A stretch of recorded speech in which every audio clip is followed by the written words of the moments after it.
process in place. I think he absolutely has a point that Iran, sorry, not Iran here, it's China and Russia gaining access to the Arctic. So it is crucial that as an alliance, and this is what we agreed in Davos, work together to make sure that doesn't happen. And also when it comes to Denmark and Greenland itself, we have a good process in place. Secretary General Steve CNBC, thank you, sir. He's already said he's very disappointed with NATO in his opening comments, disappointed with them regarding Iran, disappointed regarding the lack of action from NATO allies over Iran, despite your best efforts yet again to explain to the President how much Europe is spending, how much Canada is spending, and what support could be available for Iran. Is it falling on deaf ears? And actually, he said he doesn't even want to be here without Mr. Erdogan's intervention. Well, hey, listen, we know that there is disappointment on the American side when it comes to Iran, and it has to do with isolated cases. At the same time, we see up to 5,000 sorties from European bases. It's implementing all the bilateral basing agreements. It is again, Europe as one big platform of power projection for the United States. That's happening. And when it comes to the money and the spending, I mean, Europe now equalizing with the United States. It is this president who encouraged us to do this very forcefully. Of course, there is also the Russian threat, which forces us to do this on the European side of NATO. And I think this is a big win for the American president. He has been extremely successful, pushing for this since Trump 45, now achieving it in Trump 47. Yes, sir. What is your reaction on the recent US attacks on Iran, and why don't you fear that this will overshadow this summit? Well, I think it was absolutely necessary, because when you have a ceasefire and Iran is basically violating the ceasefire, and we've seen what happened yesterday with ships being attacked, I think it is totally crucial that the US forcefully reacts. Do you think that the current level of Allied forces in Poland is enough to deter Russia? But you know, what we have to do is forces, we need the kits, so the defense industrial output, we need everything. And are you from Poland?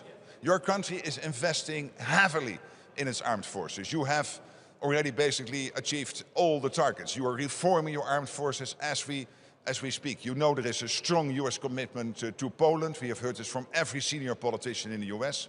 But of course we have to look and make sure every day that we are as strong as possible.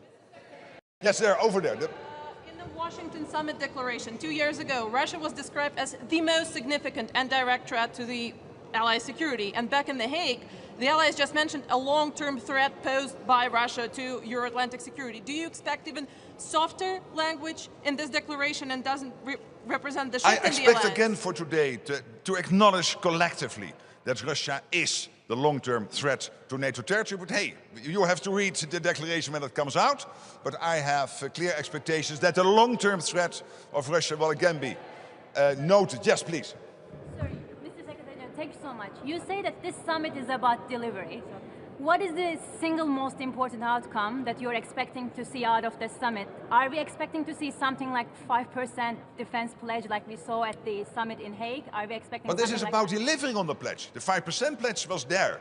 What we are now doing is delivering on the 5% pledge. And the amazing news is that already this year in 2026, we have, when you combine the core defense spending and the defense-related spending, we have already reached 4% on a 10-year trajectory. In 1 year, Canada and Europe getting to the 4%. And that means huge increases in core defense spending, also increases, of course, in defense-related spending.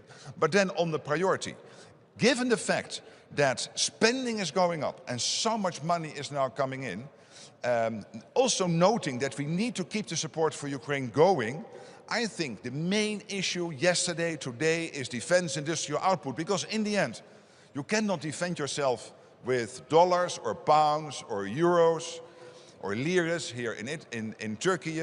You have to protect yourself with men and women in uniform. You have to recruit them, and you need the defense industrial output. This was the problem. It's not completely solved, not in the US, not in Europe. We still need more defense industrial output, but we are really getting so far ahead already this year. You've seen it yesterday. Two more questions. You said yesterday you invoked the spirit of the World Cup and talked about NATO being one team. And yet, as we've heard Donald Trump saying he could pull US troops out of Europe, he wants to take hold of Greenland again. Do you take his threats seriously, or do you still think that he is a committed member of the team? He is a completely committed to there is complete commitment of the United States to NATO, but there was one, and still to a certain extent, is one expectation. So the commitment is there, no doubt. Also because NATO is there in the US interest to prevent, for example, the nuclear submarines of Russia to end up on the shores of the United States. The US, to stay safe, needs to secure Atlantic, Europe and Arctic. So there is complete commitment to NATO. But hey, there's also an expectation. And the expectation was and is that the Europeans and the Canadians will equalize their spending with the United States, which I think, and many of the colleagues in the room today think, is completely fair. Now, the good news is, and this is the big win today, it's a loss for Putin, it is a win for President Trump, that the Europeans and the Canadians are doing exactly that. Final question. Sir, with the hat. Lauri from Finland. Can you speak a little bit louder? Yeah. What is your message to Russia and Vladimir Putin? They are carefully following NATO summit here in Ankara. What is your message? My message is that this alliance of 1 billion people living in Europe, living in Canada, living in the United States, that this alliance will defend every inch of our territory, that you cannot win from NATO. We are defensive, we will never attack anyone, we will only defend our way of life, our democracies, our territory, so don't fool with us, don't play with us. Thank you so much, and I'll see you after the conference at my press conference. Looking forward to that. Take care.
Gelecek getirin.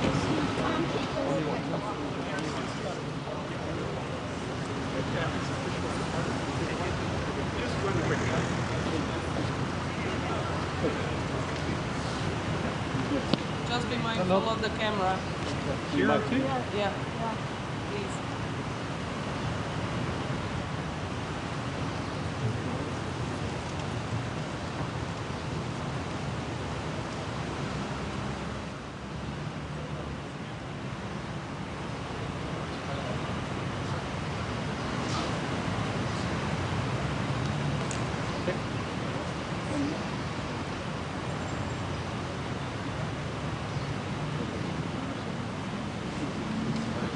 Good morning, Prime Minister. Welcome. How are you? A lovely morning. It's a lovely morning. That's the first of many. Oh, that's something we've already had so back.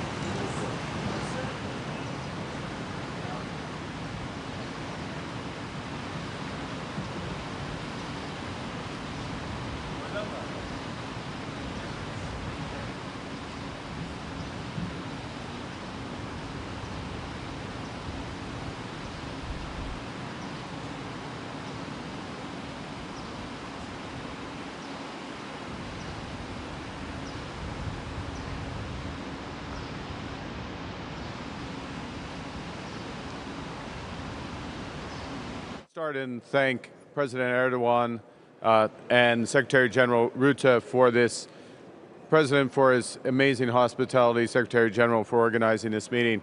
It takes place at a context where the threats that we face are changing rapidly, both in terms of the nature of warfare, hybrid warfare, hypersonic missiles, autonomous warfare, and also the direct threats that we face in terms of hybrid warfare. Russia is a direct adversary. Burdens are shifting. Burdens are shifting away from the United States towards Canada, towards Europe. You see a big, I'll speak for Canada, a big increase in our defense spending. It was only before I became Prime Minister 18 months ago, we were spending 1.5% of GDP on defense. It's now going to be 4% in the next 2 years. That gives an order of magnitude. We just completed our largest defense procurement with submarines, announced it 2 days ago. So the burdens are shifting, capacities are building. Capacities are building, and one thing I'd emphasize, and then I'll take one or two questions, is that those capacities are building on a regional basis. So if you're Canada, focus obviously on North American security and the crescent that runs through the Arctic down into the Baltics, and we will be announcing today the extension of our Operation Reassurance in Latvia. That's the type of approach of a modern NATO. That's the approach that meets the new threats that we face. Despite your best efforts, despite your interesting relationship with the US President, can we say that? He doesn't want to be here. He said as much. He said he would only be here on the basis of that. He wanted to be here with Mr. Erdogan as well. Do you think actually the US is pulling out of NATO or wants to pull out of NATO quicker than we can fill in the gaps? The first thing, I spoke at length with President Trump on Sunday prior to coming here. The president wants to see that shift in burden. I would remind that President Obama wanted to see that shift in burden, and it's appropriate that there is that shift. It's happening. That momentum is picking up, and it will proceed. And the president's here. He's in a good mood, and we're looking forward to the discussion. I'll take one last question then. US attacks on Iran, and why don't you fear that this will overshadow this summit? Well, the first is I would observe that, in effect, a period of extreme de-escalation, shall I put it, had been put in place for the funeral. Iran had been acting irresponsibly, attacking Saudi and Qatari targets particularly. There has been a response as appropriate. We look to de-escalation of the hostilities, but it underscores the scale of the threats and the enduring threats the alliance faces. So thank you very much. Merci beaucoup.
Ses deneme.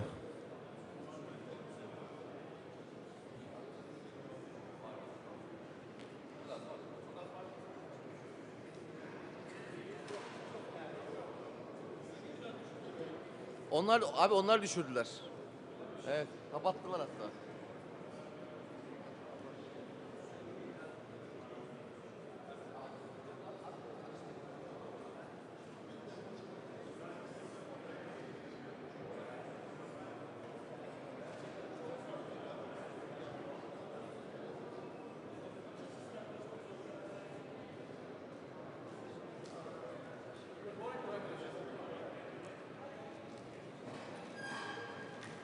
Morning. It's very important to meet here today at this Ankara summit. Last year at The Hague was an historic summit with a lot of new commitments, and this year we're showing everyone that we're delivering with a stronger Europe and also a stronger NATO to protect our area against the threat mainly coming from Russia. And I'm very happy to be here with all our allies. Is the Iran ceasefire dead, and will this overshadow this summit? No, it's very important that we continue to work for a diplomatic solution to the Iran war. Everyone is working very hard on that, and we're confident that we can reach a final deal. Time for Europe to actually better coordinate its policies. There's pushback against Kai Kallas from some of the national leaders, and the Commission versus the national governments just too often. I think over the past year, Europe has shown that with greater unity, we can actually better protect our own continent and be a stronger form. Yes, for sure. If you see, we have tripled our defense spending. A lot of other countries have also increased it massively. And over the past few days, we've seen many deals on military cooperation between European allies, showing that a stronger Europe is also in the benefit of all of us. Trump yesterday voiced once again his disappointment about European allies. Why do you think that he will leave this summit satisfied? We're definitely showing with a lot of European countries that we've stepped up our plate and that everything that we are doing is not only in favor of the European security but also for the United States. We have a lot of capabilities that are crucial for the United States as well, and companies from Europe and America are getting in closer cooperation for stepping up the defense industry. So it is in the interest of the United States to be part of this stronger NATO alliance. I'm absolutely confident about that. Thank you very much. President Trump's threat to withdraw even more troops from Europe over Greenland? Well, we've shown over the past few months that we are quite capable to defend this continent ourselves, but obviously with the help of the Americans, and we are redesigning NATO to NATO 3.0, and we're doing a great job, I think. Thank you very much. Ja. Zegt dat de aanval op Iran de afgelopen nacht absoluut noodzakelijk was. We hebben natuurlijk een fragiel staakt het vuren in het Midden-Oosten. Met af en toe beschietingen over en weer. Het is ook belangrijk om dan te laten zien dat je niet accepteert dat dat staakt het vuren wordt geschonden. En tegelijkertijd moet je er ook voor zorgen dat je dan ook wel alle diplomatieke druk erop zet om de gesprekken weer voort te zetten. Zodat er ook een blijvende oplossing komt voor deze oorlog. Nederland staat met andere landen ook klaar om in die straat van Hormuz de vrije scheepvaart weer mogelijk te maken. En dat is uiteindelijk voor de hele wereld belangrijk. Dank u wel.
Morning. So I think it's obvious for everybody that the world has become more insecure, therefore we need a strong NATO. We need an even stronger NATO. We are still the strongest alliance, and let's keep it that way. So my main message today will be, of course, the importance of rearming Europe. We need to step up. Secondly, we need a stronger industrial base in Europe and transatlantic in the US. And thirdly, we need to help Ukraine even more, put more pressure on Russia, and ensure that the only right winner of this war, of course, will be Ukraine. I think everybody knows that it's difficult times, and therefore our unity and our willingness to stand together in this world is maybe more important than ever seen before. President Trump yesterday pointed out at Greenland once again. What is your reaction to this? How do you want to convince him today that hands off Greenland? Yeah, I heard the US president yesterday, and I think the US position is unfortunately very clear on this topic. And our position is as clear as it has been all through. Greenland is of course not for sale. We hope that all, including all allies, will respect the Greenlandic people's right for self-determination. And we are a sovereign state, and we need everybody to respect our territorial integrity and our sovereignty. Is Denmark ready to militarily defend Greenland? An extraordinary premise, but is it ready to militarily defend Greenland if there is an attack from any party? We are ready to defend every inch of NATO, including our own territory. But one of the reasons why we have built NATO many years ago is if anything happens to one of us, then everybody should stand up for each other. I mean, Article 5 is our insurance. It goes for the eastern flank right now with the hybrid war coming in from Russia. It goes for US when they were attacked 9/11. And the same goes for Greenland if anything happens in our direction. But against any party, whether it's a foe or whether it's an erstwhile friend, you will defend every inch of Greenland. Of course we will defend the Kingdom of Denmark. Excuse me? How committed do you think the US is to Article 5 as it stands? I haven't heard that they are not committed to Article 5. And I mean, from a European perspective, I mean, I would not be able to secure my people without NATO. And I think the same goes for US. It is because of NATO that our people, transatlantic, can be safe. And that will be the same in the future. Thank you.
Добро утро!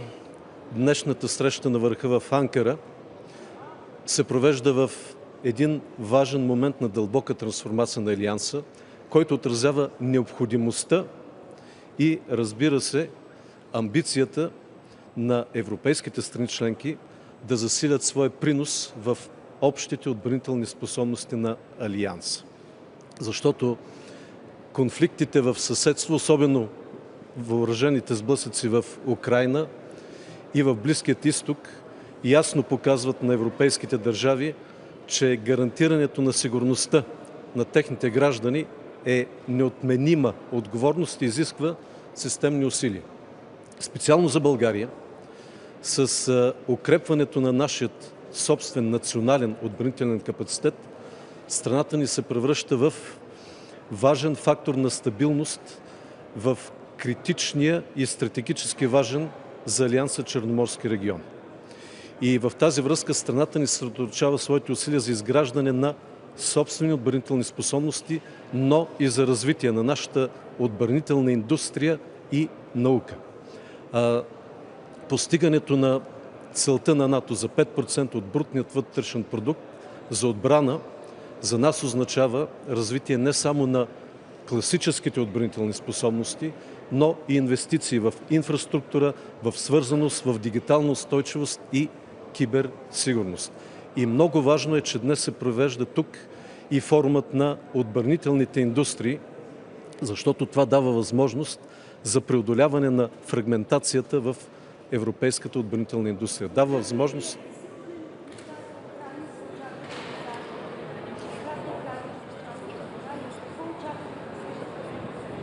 Разбира се, този въпрос ще бъде обсъден, но аз искам да кажа, че редица български правителства подкрепяха системно и всестранно Украйна с и финансова, и медицинска, и хуманитарна, и военна подкрепа. Но всички български политици, които най-много обещаваха финансова подкрепа за Украйна, направиха много малко за развитие на нашата икономика и за осигуряване на средства в нашия бюджет. Така че България ще подкрепя финансово Украйна в рамките на нашите възможности, без това, разбира се, да влияе върху социалните разходи и трябва да отчитаме големият дефицит, който ни завещаха предишните управления.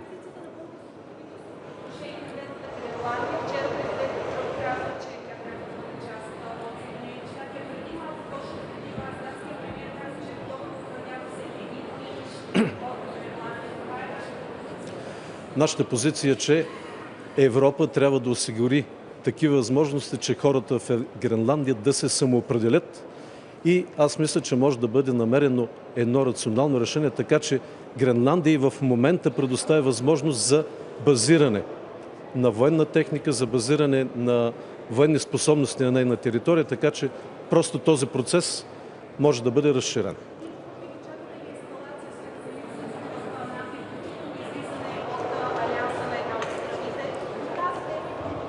Не, тази тема периодично избухва. Аз не очаквам това да се случи и мисля, че Европа стои единна зад Дания в този спор.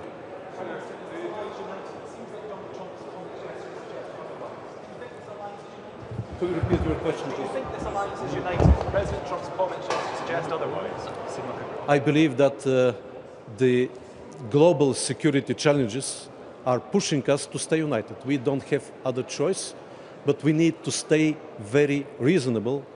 We need a comprehensive assessment of the security challenges. And that's why we need to take into account all the security circumstances. And we need to stay united, of course. But we need to lead and we need to organize our policy in this manner, not to escalate. Not to escalate in Ukraine, not to escalate in Iceland, not to escalate in the Middle East. What is your message to Russia and Vladimir Putin? Russia is shooting ballistic missiles on Kyiv every week, every night. What is your message to the Kremlin? My message is clear. I mean, we, the collective West, have been trying to achieve a conventional victory over the biggest nuclear power without having enough capabilities to counter their hypersonic missiles. And this is increasing dramatically the risk of escalation. This is increasing dramatically the risk of involving nuclear answer. And this is very, very dangerous.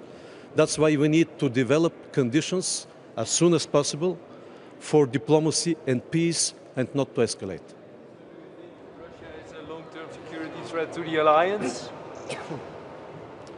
This is This is the statement from the summit from 2022. But again, we need to find all the conditions that lead to peace, sustainable and just peace. Thank you. Bulgaria declared that it stopped its military aid to Ukraine. How can you describe the cooperation, defense cooperation? I cannot please hear your question, please. Could you come closer? How can you describe currently the Bulgarian-Ukrainian military cooperation? Because Bulgaria stopped its military aid, it declared it. Yes, I have just said that we have exhausted our capabilities to provide military support. I mean weapons and munitions from the warehouses of the Bulgarian armed forces. We have provided 13 packages. We don't have anything less to supply to Ukraine. What we can do, this is technical military assistance. What does it mean? We can guarantee that we can accept military equipment to be repaired in Bulgaria. This is our support. Thank you.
Yeah, my colleagues will help.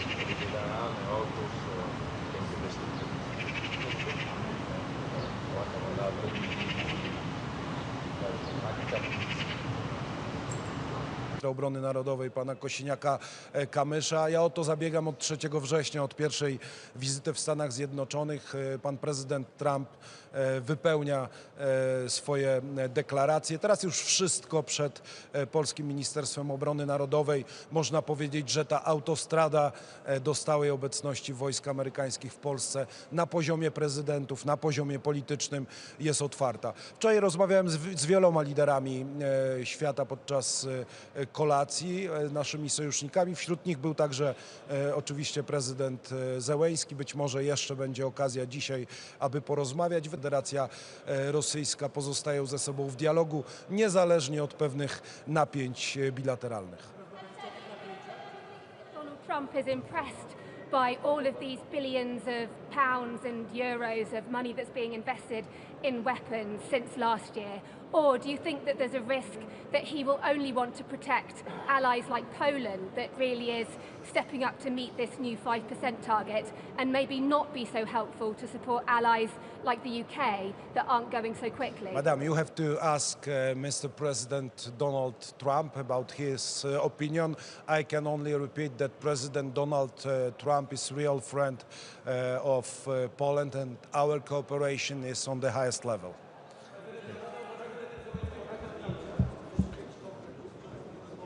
Dyskutowaliśmy wczoraj z prezydentem Zełenskim kurtuazyjnie. Dzisiaj być może powtórzymy tą dyskusję. Oczywiście stanowisko w kwestiach, które dotyczą naszych bilateralnych napięć, dla mnie jest niezmienne. Polska i myślę, że cała Europa nie może traktować odwoływania się do żołnierzy UPA, którzy odpowiadają za śmierć 120 000 Polaków. Natomiast to nie wyklucza naszego dialogu, naszej dyskusji. To jest rzecz oczywista w świecie dyplomacji, że jeszcze raz to powtórzę, pozostajemy w dialogu, a także odczuwamy wspólne zagrożenie za sprawą Federacji Rosyjskiej. Ukraina jest w wojnie z Federacją Rosyjską. Polska przez wiele wieków była w wojnie, w konflikcie z Federacją Rosyjską, więc jest ten punkt odniesienia i zrozumienia tej sytuacji.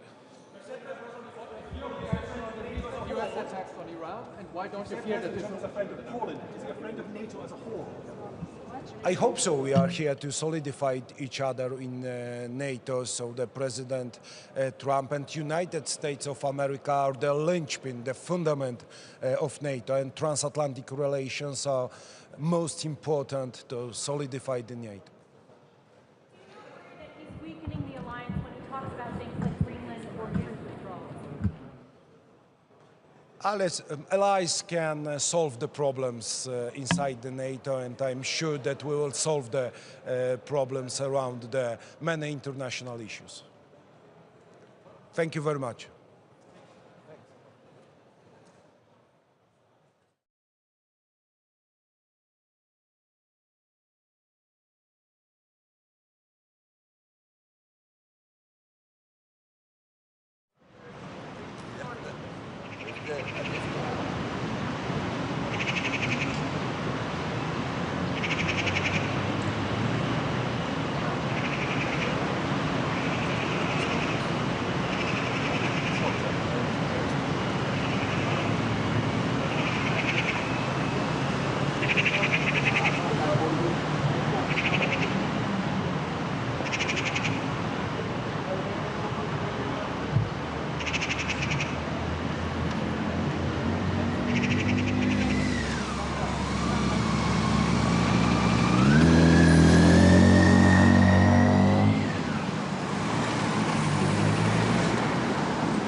nepřichodí poslední, ale absolutně nejdůležitější byla Georgia, která přišla úplně poslední. Už tam nebyl pan prezident Erdogan, který vítal všechny, už tam byl jenom viceprezident, tak to byl první moment. No a potom samozřejmě jsme se vítali se všema, hlavně manželky, některé se neviděli dlouho, takže bylo to jako velice fajn a my jsme měli s Monikou možnost mluvit s prezidentem Trumpem, tak jsme se ptali, kde je Melanie, no tak prezident Trump nám vysvětloval, že samozřejmě pro ní chodit sem na otočku, že ty cesty jsou únavné. Prezident Trump je velice pyšný na Melanii kvůli tomu filmu, který natočila, takže jsme ji pozdravovali. No a potom tam byli všichni, takže já jsem samozřejmě gratuloval norskému premiérovi Haalandovi, protože jsme si psali, když vyhráli, takže no a mluvili jsme se všema de facto, takže potom u stolu jsme seděli se Zelenskými, s námi tam byla dánská premiérka, bulharský premiér, já jsem seděl vedle lotyšského prezidenta Rinkěviče, který má dlouholeté zkušenosti z NATO, takže využil jsem to k tomu. Mluvil jsem s polským prezidentem, jsem se optal, kdy konečně už budeme mít velvyslance v Praze, protože tam mají podobné vztahy prezident a premiér, jak u nás. Tak jo, využil jsem to vlastně k tomu, abych neformálně se s nimi pobavil, takže bylo to příjemné. Bavili jsme se samozřejmě, bylo zajímavé, že Zelenský dostal jmény v bulharštině, jak jsme zjistili potom u stolu, takže neměli v ukrajinštině, takže bylo to o jídle, bylo to o všem možném, ale určitě to nebylo o výdajích na NATO, to určitě ne.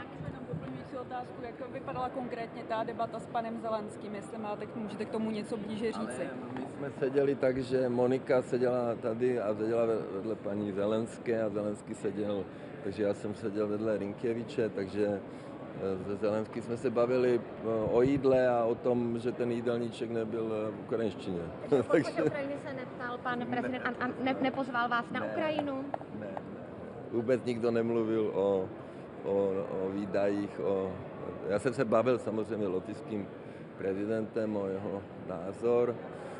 Co je důležité, byl projev Zelenského, který mluvil o tom, že Ukrajina je schopná vlastně zasáhnout všechny ruské rafinérie na celém území a že v podstatě jsou vybaveny velice dobře z drony, ale co je hlavní problém, že nemají protibalistickou ochranu a vyzval vlastně Evropu, aby investovala do balistické ochrany, že ty patrioty je potřeba taky mít v Evropě a všeobecně převládá atmosféra, že vlastně vojensky je třeba donutit Rusko k jednání. No tak uvidíme, jak dneska ty projevy, to už bude vážná debata, že se opakuju na neformální večeři, vůbec nikdo tohle jako neřešil, tyhle věci. No. Mluvil jsem i samozřejmě ze všema, co tam byli, jsem mluvil. Budete zmiňovat v tom svém projevu i to, jak by měla Česká republika navyšovat výdaje na obranu, i teda v kontextu, že právě bylo zveřejněno podle odhadu na to, že by Česko mělo mít letos výdaje na obranu 2,01%, tak jak vnímáte tady ty odhady, které jsou teď nově zveřejněné a bude tedy Česko plnit ty 2% letos? Já si myslím, že tento rok 2% vlastně nedosáhneme, protože jsme zdědili ten rozpočet s dírou 90 miliard a my jsme se museli rozhodnout, jestli zastavíme veškeré dálnice a obchvaty nebo navýšíme další výdaje. To, co se dělo na obraně v minulosti, je skutečně velice netransparentní.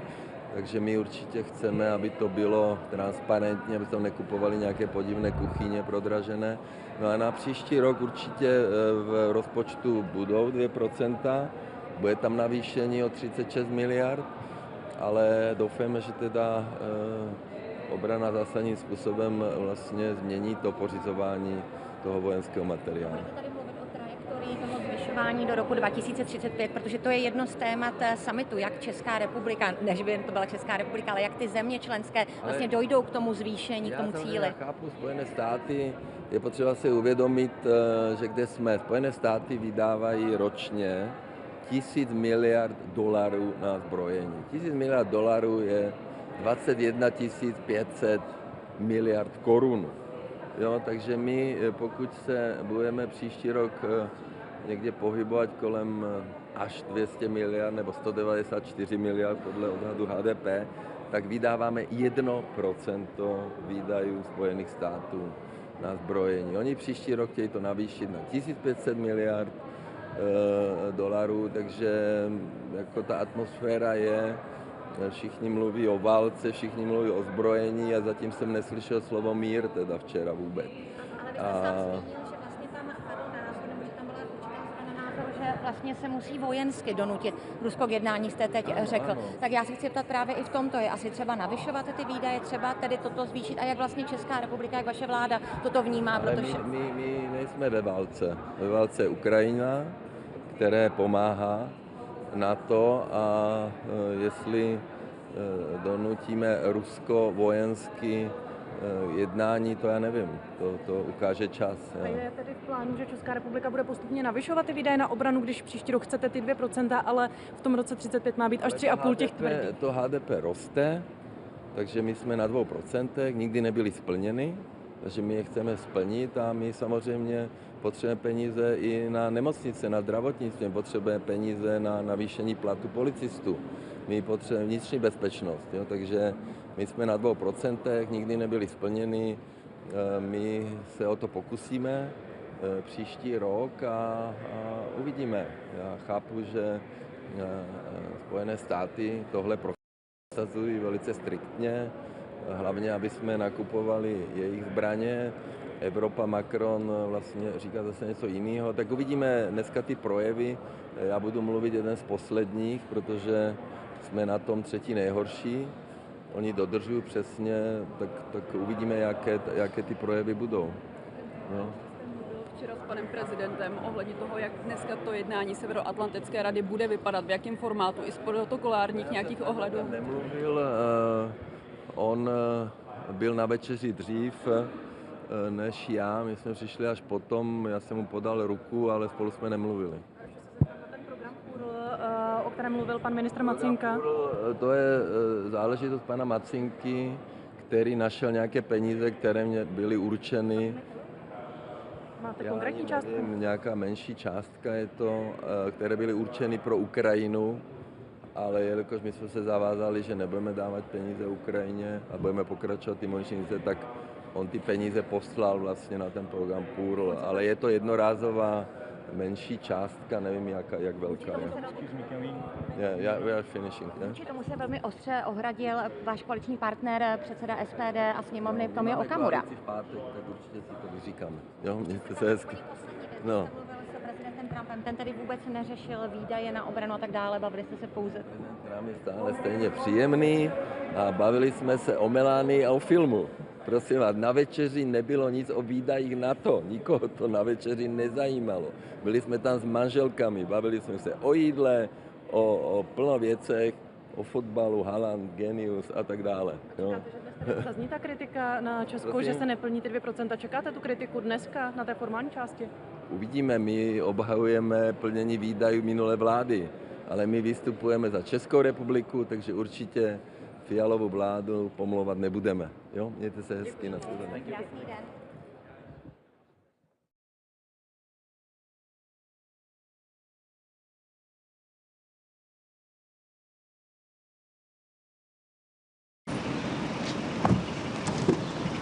Good morning, everybody. I have a couple of points to make before NATO Ankara summit.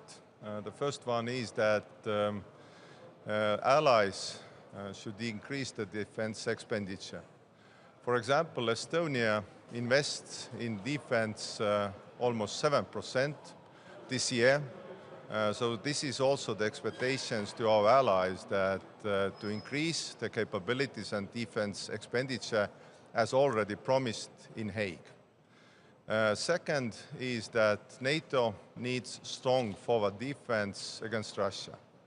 Russia is a credible and acute threat to everybody, and strong forward posture, strong defense, different countries stands up against it. And also, We need to increase our capabilities in defense industry because we're still lagging behind compared to other countries. And the third one is that we should take concrete goals, mention them, and take concrete goals in helping of Ukraine. Because for us and for Europe, for NATO, Ukraine is fighting for us the rule-based world and the freedom. The blood is spilled for us also. Estonia has taken the commitment to help Ukraine by 0.25% per year, but last year it was already 0.35% because we always add more because we can do more. So I expect this summit also to mention this and take concrete goals. So thank you, and I hope this will be an excellent summit. Prime Minister, do you fear that actually the US wouldn't be there for Estonia despite all the efforts you're making? And could you just tell us a little bit about the threats you are facing on a regular basis from Russia? Every prime minister has his tenure and his time. Mine has been pretty much involved in different security incidents with Russia because when we decoupled, desynchronized our energy grids from Russia, the Baltic energy grids, and synchronized ourselves with Central Europe, then at that moment we needed NATO's help on the sea because Russia's shadow fleet was hitting our subsea cables between Estonia and Finland and so on. So I called Secretary General Mark Rutte, so did Alex Stubb from Finland, and our military guys interacted. And right now, as we are here, speaking here, we have NATO operation ongoing, or vigilance activity ongoing in the Baltic Sea. That was one. Second one was when the MiGs, Russian fighter jets, entered Estonian airspace. And that moment, NATO's air policing went up. Italian F-35s, the most modern they are, went up and diverted and escorted Russian planes out. And we have had different incidents. For example, air policing from Romania shot down one drone on Estonian territory and so on. So if you're asking, is NATO working, and if I'm confident that NATO is working, I'm absolutely confident, because on the military level, I'm from the practical side. I'm not talking what if, because I know NATO is working. We have operations on the sea. We have air policing, which will be changed to air defense this summit. So I'm quite assured that America will be there. And President Trump has said quite robustly also with the Russian incidents that when asked, he will protect Baltics and Poland. So this is very important message also for us and also to Russia. Thank you. Thank you.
On the right side.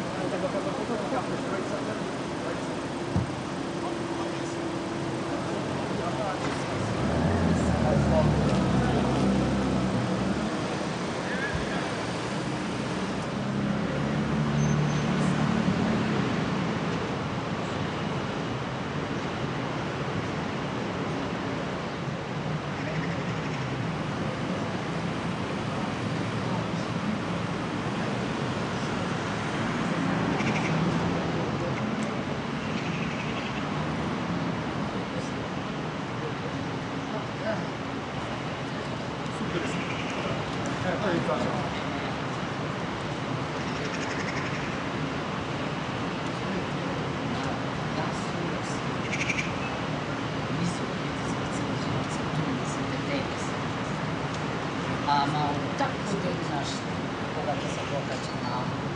Da se osjeća to. Nada, što ga ne bude koristiti pritisak. Good morning, welcome to Bruce.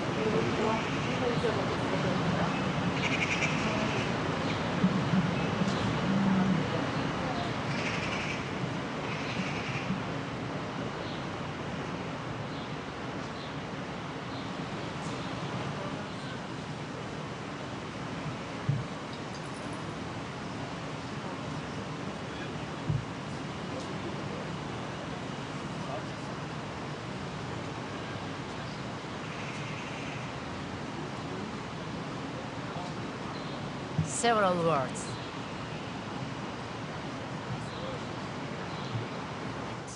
More Kantianism than Machiavellism. Today I would like to say that the motto, stronger Europe, stronger NATO, in my thoughts is that enlarged, united Europe is stronger Europe.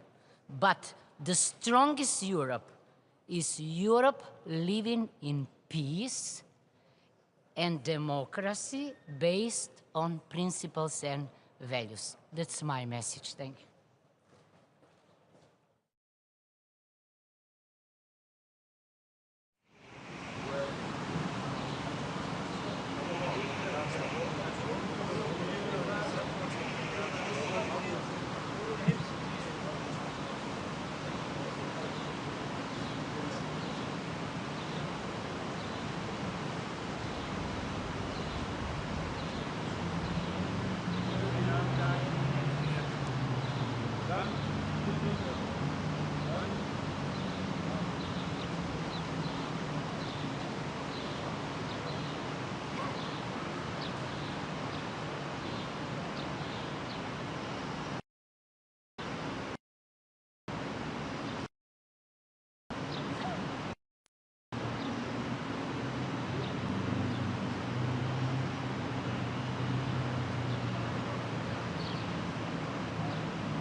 Kako to komentirate in pa kakšne načrte boste danes predstavili?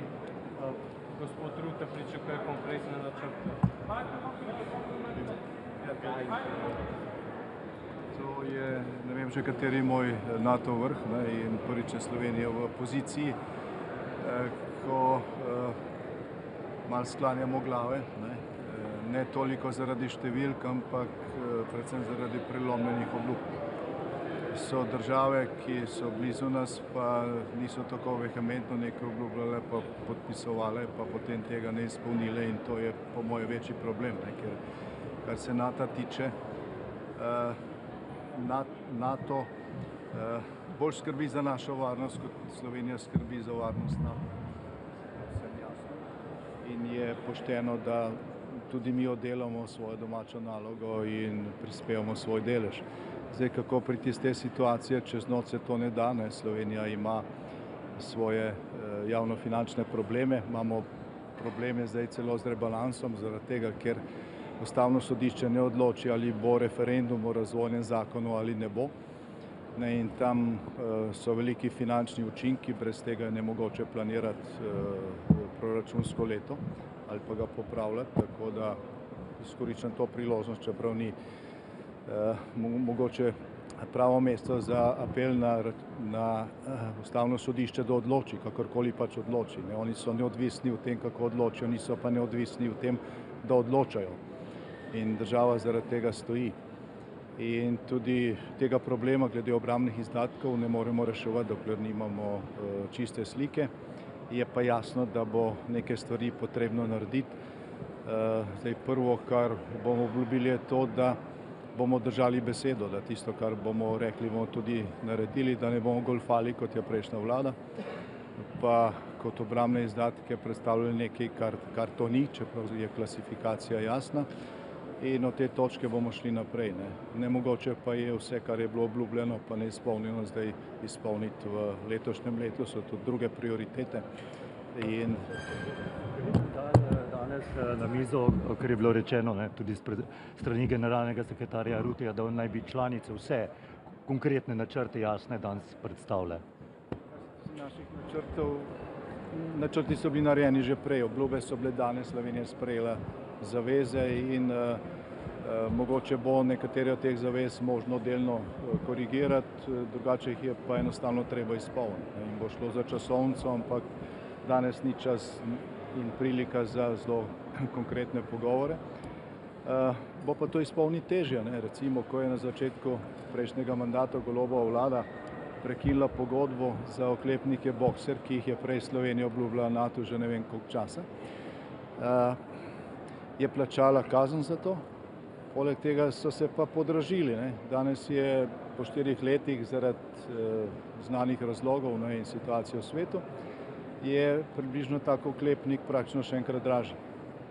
Tukaj se postavlja tudi vprašanje, ne samo politične odgovornosti tistih, ki so Slovenijo pripeljali v situacijo, da bo morala zdaj še enkrat dražje plačati nekaj, kar smo že zdavnaj obljubili. Vztrajala pri tem načrtu nakupa zdaj Patri ali bo tla prišlo do kakšnih sprememb? Najhuje, kar je dejstvo, ravno kar sem govoril z obrambnim ministrom, da prejšnja vlada ni prišla niti do izbora, do odločitve. 4 leta so obljubljali, pa proučevali druge možnosti, rekli so, da bodo boljše. Dejstvo je, da niso zbrali nobene, da so zdaj vrste daljše, da so cene podvojene in da je to velik problem, tako v smislu časovne kot finančne dimenzije. Glede nakupa 8-kolesnikov oziroma teh vozil? Postopke je treba peljati naprej tam, kjer so jih prekinili pred 4 leti. Zdaj, kakšen bo izbor, pa kakšne so možnosti tudi financiranja, kreditiranja, ker to rabimo, glede na javnofinančno situacijo, jaz v tem trenutku ne vem še. Glede gospoda Grimsa, danes naj bi EPP odločala o njegovi izključitvi. Kako to komentirate in pa, če bo izključen, ga boste tudi iz vaše stranke SDS izključili? Torej, jaz upam, da do te izključitve ne bo prišlo. Zdaj, gospod Grins je v ponedeljek, ko smo imeli sejo izvršilnega odbora, sam dejal, da ima v EPP-ju veliko prijateljev, tako da jaz računam, da te njegove besede držijo. Zdaj, on ni kršil pravil Slovenske demokratske stranke, on je član poslanske skupine v slovenskem parlamentu, je član poslanske skupine Evropske ljudske stranke, tam je prišlo do nekaterih notranjih kršitev, zdaj pač vsak klub ima svoje pravila. Niso pa to take stvari, ker ne gre za vsebino, po našem mnenju, da bi zaradi tega moral biti izključen. In jaz upam, da ne bo. Hvala, naj odstopi in da ne bi škodoval vaši stranki. Tista razprava je bila nekoliko daljša, kaj bi bilo, če bi bilo, pa mislim, da nismo še tam. Hvala.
Good morning. So Norway is happy to participate at this NATO summit. We believe the important milestone is that the burden sharing is happening. Europe is taking a greater responsibility that is highly welcome, necessary for Norway's part. We are at 4.7% of our defense spending. Purely defense is 3.17%. Which is en route to reach the goals we set in The Hague. We are also having more integration of our defense capabilities. Yesterday's agreement between Norway, Germany and Canada about Canada's purchase of submarines, common fleet with Norway and Germany is a clear illustration of how we can do these important undertakings together. Then the other topic here will be Ukraine. Our consistent support to Ukraine in this very critical moment so that they can continue to defend themselves. And I hope we will be making progress on these issues. Prime Minister, despite the efforts of other nations that are spending vast amounts more money, the US President has already said, well, he may pull out 80,000 troops from Europe, all the troops in Europe. How do you respond to that? He seems to be ignoring the evidence of what Europe is doing. Well, I think, part of this is that the US has a broader agenda. The US has responsibilities beyond Europe, and this is not coming with President Trump. It's been in the books for a long time. Now it's happening, and it's happening in a way where Europe is stepping up. And I think we are doing that in a responsible way. The rhetoric of this leader or that leader, we have to live with that. But if you look at the evidence, Europe is stepping up, not only in the way we spend, but that we spend wisely. We don't duplicate each other, but we spend in capabilities. All of its troops out of Europe. We are woefully undefended, aren't we? Yeah, but I don't see the US pulling all of their troops out of Europe. You know, it happens at times that President Trump is asking, what does NATO bring to the US? And I can tell you from Norway's perspective, a lot. We can demonstrate that what we do in the High North, in the Arctic, looking after, keeping calm, is of importance for our security, but also for the US homeland security. But I would like to say, because we live in a tense situation in Europe, this alliance is a threat to nobody. But it is made in a way that nobody should come up with the idea of threatening us. And that's why the summit is important to take stock. And I will reiterate again, it is of paramount importance to get a ceasefire and a fair and lasting peace for Ukraine. A Russian spy plane dropping sonar buoys around a British HMS Prince of Wales aircraft carrier. Do you think that even though NATO is stepping up with its weapons spending, it's still failing to deter Russia under the threshold of conventional war, and actually that could ultimately lead to direct confrontation between Russia and the alliance? Well, I think, you know, this is just underlining the need to maintain capacity in the northern waters, that we have surveillance capacity, that we have a modern fleet. The major investment Norway is making in its defense will be in its navy. And we do that in very innovative cooperation now with our British allies, with our Canadian and German allies. And we welcome that our partners are sailing more in the northern waters, precisely to avoid incidents like that. Igjen ønsker å overta Grønland og sier det I går. Nei, jeg sier det samme som tidligere. Jeg tar avstand fra den type uttalelser. Grønland en del av kongeriket Danmark. Det grønlendere og dansker som må avgjøre hvordan den utviklingen skal være. Og sikkerheten I Arktis, den tar vi vare på sammen. Der har vi gjort et viktig arbeid det siste året med USA og andre arktiske stater. Så den type utspill, den type påstander tar Norge avstand fra. Vil forsvare Danmark med alt hun kan. Norge villig til å bidra og støtte Danmark I å forsvare landet? Vi støtter Danmark, og vi støtter stabilitet I Norden. Der det avklarte grenser, avklarte forhold. Og selvfølgelig så har Danmark som vår nordiske og europeiske og NATO-partner vår fulle støtte. Thank you.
We meet here in Ankara today at a time of profound geopolitical uncertainty, and today's discussion is going to take place in the backdrop of a discussion regarding burden sharing at NATO, which goes back many years. It was President Trump during his first term who, in his own way, confronted European allies about the necessity to rebalance NATO in favor of a more European burden-sharing approach. And this is something which indeed has taken place over the past years, and I've always been a strong advocate of the concept of European strategic autonomy, not as a competitor to NATO, but as a strong European pillar that would strengthen the alliance across the board. In The Hague last year, we took important decisions regarding the milestones that we will set regarding defense spending. And I'm happy to report that my country, Greece, is already, as of this year, meeting the 3.5% defense target way ahead of schedule. We are currently implementing a 25 billion euro modernization program for our armed forces.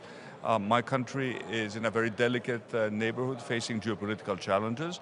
We have always kept our commitment to NATO spending even in times of deep austerity, and we're now one of the 5 countries leading NATO when it comes to defense spending. Finally, when it comes to the regional situation, let me express my hope and optimism that the truce between Iran and the United States will hold.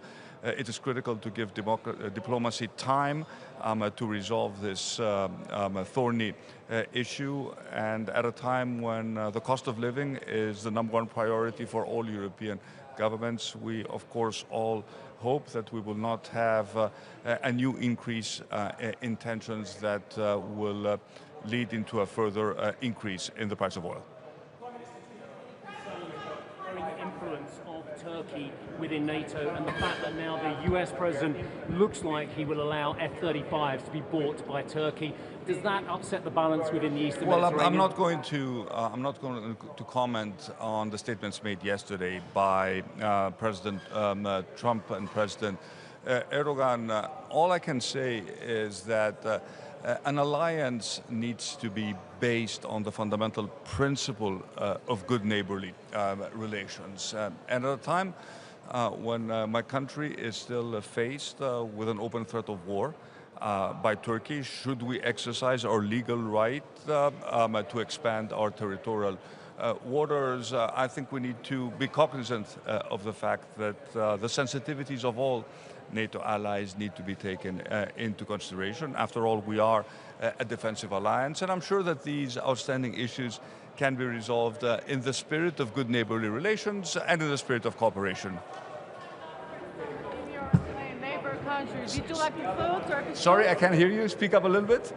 How did you find the Turkish summit in your neighbor country? How did you find the Turkish food?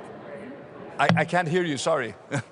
I give you what I can tell you. It's always a pleasure to visit Ankara, and I've always been a big proponent of improving the relations between our 2 countries. Thank you.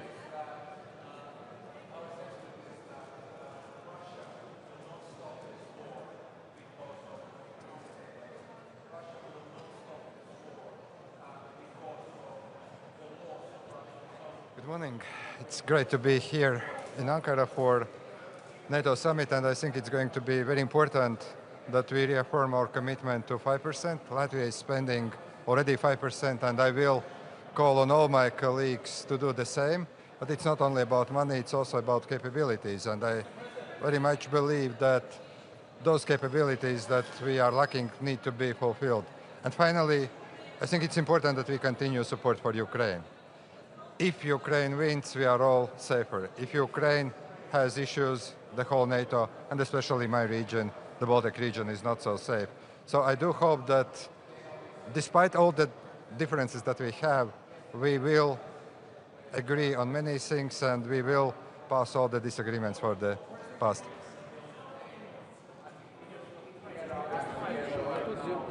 aggressive and imminently threat from Russia towards your country at the moment, sir? Frankly, I think that we do not expect any military attack like we saw it in Ukraine. What I should remind that we are actually under the permanent hybrid attack.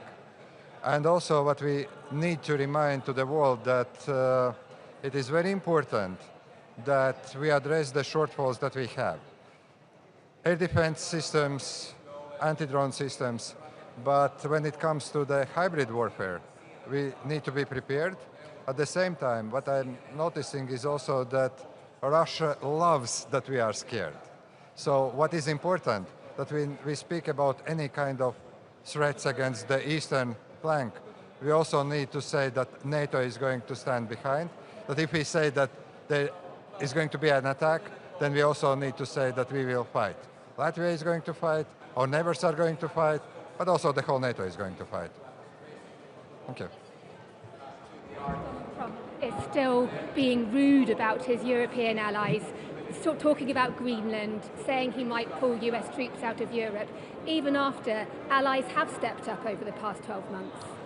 I think that we have discussions and disagreements on some things. But what is important? Number one, that President Trump is here. Number two, that we have been able to agree on 5%, as I said, and we are spending. It is also very important that we discuss issues both in public but also in private. From our perspective, I would say that we see that we need to step up European effort, but it takes time. So the United States is indispensable ally. We need United States, but also United States need Europe. And I think that even when we discuss Iran or any other issues, we have seen that United States needed Europe, and also Europe needs the United States to secure eastern flank to help Ukraine. When it comes to Greenland, our position is very, very clear. And we see that Greenland is indispensable part of Denmark, but also we agree that we need to step up also the Arctic security. And that is something that NATO is prepared to do. And I would very much back also both the security of Arctic, but also Latvia is ready to contribute to the stabilization of Hormuz Straits. And we are working with the United States and with like-minded nations there. So you can find deals, and sometimes rhetoric helps to move faster than probably we would do that under different circumstances. NATO is not doing enough to support him in the air war. What more can NATO do?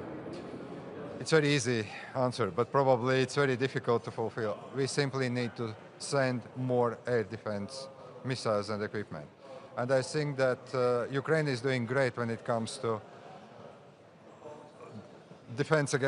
air defense against drones, electronic warfare. But what we see, Russia still has advantage when it comes to ballistic and cruise missiles. And that is where the decision that I hope we will be endorsing later today about the next financial package for Ukraine will address that issue. But I think that answer is very easy. We should send more. The implementation is not so easy, and that's why this summit is very important, that it is very much focused also on industrial side, because we have money, but you can't fight with money. You have to invest in missiles, in equipment, and here I do hope we will be able to agree. Thank you. Thank you very much.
Groenlândia e sobre a retirada dos soldados norte-americanos. Que confiança é que se pode ter ainda nestes Estados Unidos?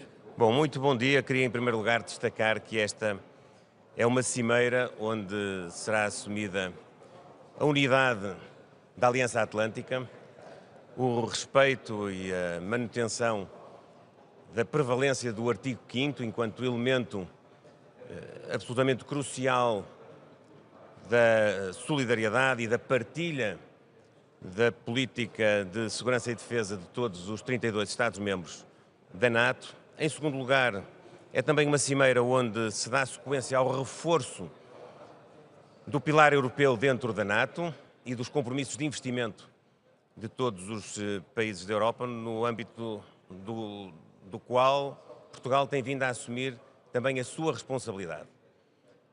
Terminámos o ano 2025 cumprindo o objetivo de ter um investimento em defesa superior a 2%, o que só foi possível através de um esforço adicional da nossa parte, na sequência daquilo que tinha sido o nosso compromisso assumido na última cimeira. Estamos numa trajetória de cumprimento, o que acontece pela primeira vez desde 2014. Isso significa que, a par daquilo que são as nossas missões e a integração em muitas operações no âmbito da NATO, como acontece hoje na Roménia, na Eslováquia, na Lituânia, Portugal está à altura da sua responsabilidade enquanto parceiro e, naturalmente, também espera que, no âmbito da Aliança, os nossos interesses possam ser acautelados, nomeadamente no que diz respeito à segurança marítima, que é uma área na qual temos redobrado o empenho na defesa do nosso território, na defesa do nosso interesse estratégico e também na defesa do interesse de toda a Aliança Atlântica. Esta centralidade atlântica, também à volta da segurança marítima, é prioritária para nós e ficamos também muito satisfeitos por esta cimeira adotar como prioridade exatamente essa mesma política. Finalmente, dizer que é também uma cimeira que reitera o apoio à Ucrânia e que, com isso, podemos expressar também a vontade de materializar no terreno todo o apoio militar, político e económico à Ucrânia. Sobre a questão que coloca, para nós a situação é muito clara. Nós temos um compromisso de aliança para garantir a integralidade territorial de todos os Estados-membros da NATO face a países externos, a países terceiros. Ora, se nós temos esse objetivo para o exterior, naturalmente temos de salvaguardar também no interior e creio que, independentemente das declarações e do contexto em que elas foram proferidas, não estará em causa de maneira nenhuma a integralidade territorial de nenhum Estado-membro da NATO, incluindo naturalmente a Dinamarca. Por parte de Donald Trump, existe ou não algum rancor, com base naquilo que já veio dizer desde que chegou? Creio que não. Não há nenhuma desilusão, não há nenhum tópico por resolver? Naquilo que eu já me pude aperceber dos trabalhos até ao momento, não me parece que haja razão para dizer isso. É isso. Solidariedade com Copenhague e solidariedade com o princípio de salvaguarda da integralidade territorial de todos os Estados-membros. Repito, se o fazemos com um contexto externo, é óbvio que, em primeiro lugar, devemos salvaguardá-lo também no contexto interno, é aquilo que acontece. Obrigado e bom trabalho. Obrigado. Good morning, and it's really good to be here for what will turn out to be a very important NATO summit. With the ongoing conflict in Ukraine and recent developments in the Strait of Hormuz, there's a lot of really important issues for us to discuss and agree on action coming out of this summit. It's very important that as leaders we show the unity and the strength of NATO at a time like this, and that's what we'll do at this summit here this morning. Thank you. Thank you.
sakınca var ama protokolden bir teyit almamız gerekiyor.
Bunu bir değiştirin.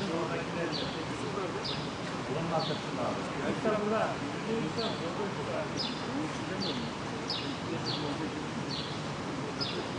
Hep mi orada?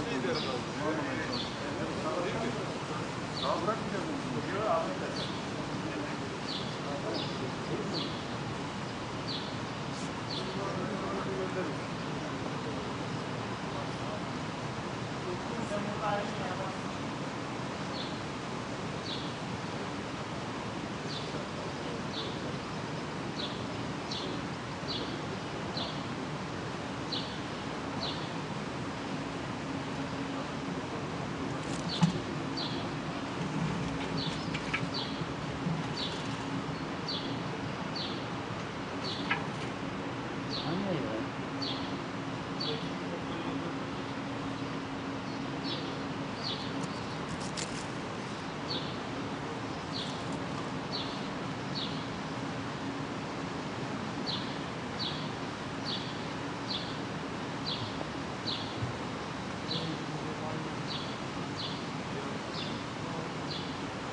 Kayda bakalım abi diyorum.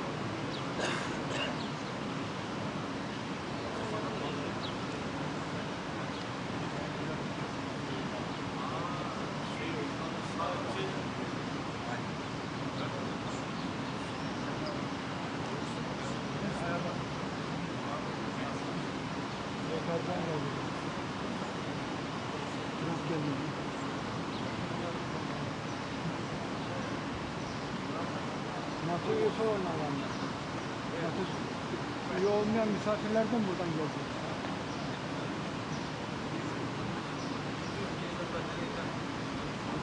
Güney Kore var, Ukrayna var.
Abi bez bağlayalım.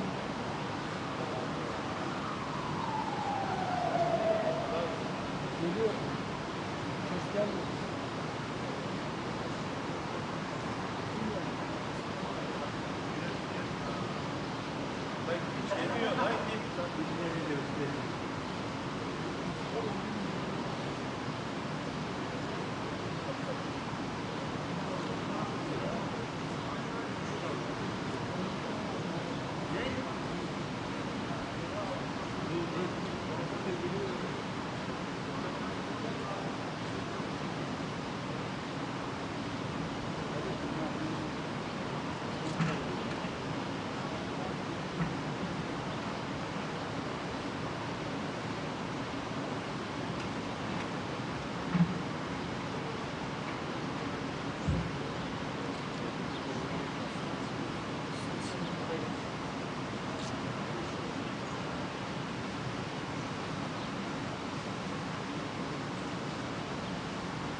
Şimdi geçmek için diyorum ben. Gelirken zaten buradan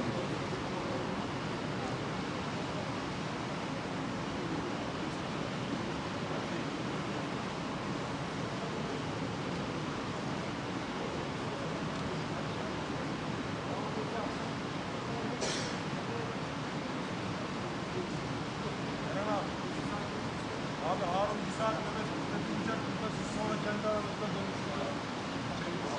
Tamam.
gönderdim. Tamam. Bekle. Ama onun mu dedi? Onun mu dedi? Onun mu için bahsettin? Bilmedim. Evet diyor.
O noktayla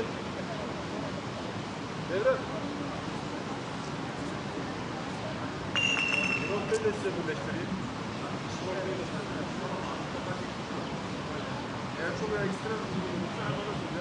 Ankara'ya geçelim.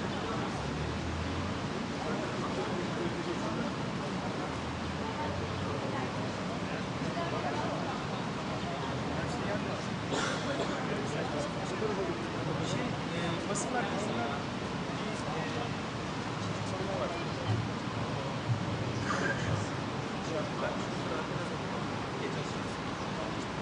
Tamam, şurada deneye geçiş noktamız var. Şurada mı? Evet, şu tam köşe. Evet, hızlı bir şekilde. Beyefendi ondan sonra ben gideyim. Giriş çıkarken arkadaşlarıma söylersiniz içeri girerken. Burası mı? Şuradaki iki kişi var bak. O arkadaşlarıma söyleyin, bir kişiyi daha alıp geleceğim. Çok yardımcı olsun. Çok sağ olun.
yes, we have. We have.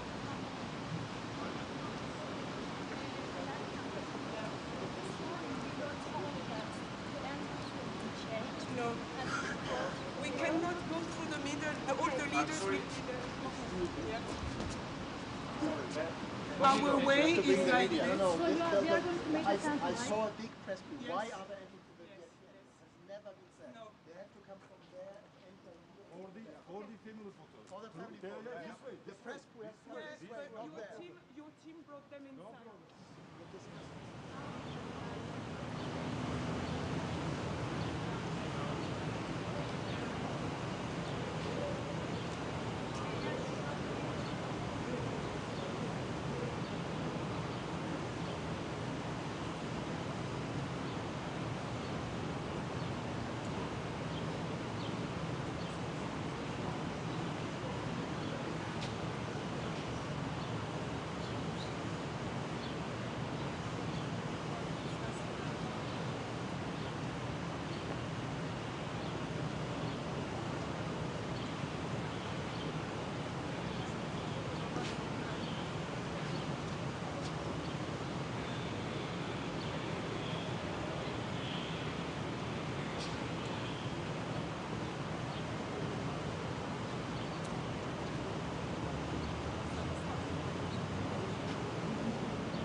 Ne yaptın? Arkadaşlarım attı. Sadece Macron vardı ya. Macron mesela. Seni çekiyorlar. Çekiyorlar.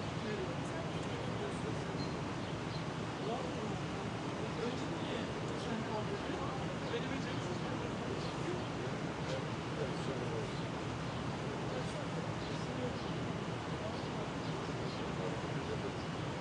Ne olacak mesela?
Pendant la campagne présidentielle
anlatamaz.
Ben giremiyorum ki oraya. Beni sokmuyorlar oraya. Yok.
Monsieur le Président.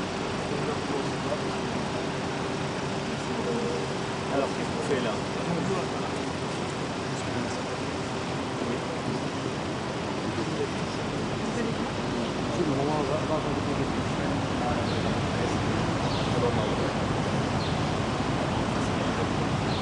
Et on va voir. Il y a cette frappe là hier. Et il avait prévenu. Je ne vois pas comment ça s'arrête. Je pense que c'est la limite de leur affaire, c'est que ce sont des petites fourtates, mais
NATO'yu göremedim ama Trump konuşuyor.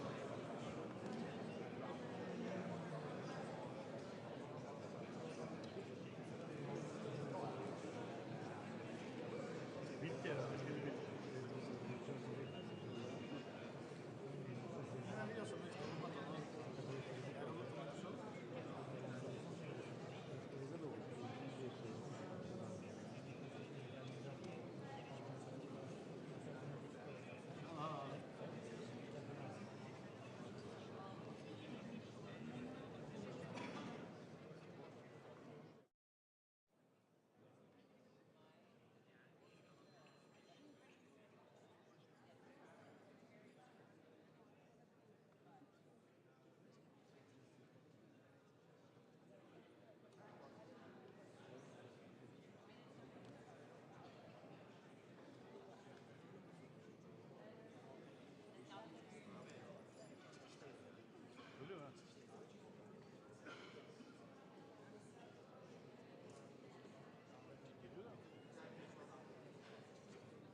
Yes, yes, yes.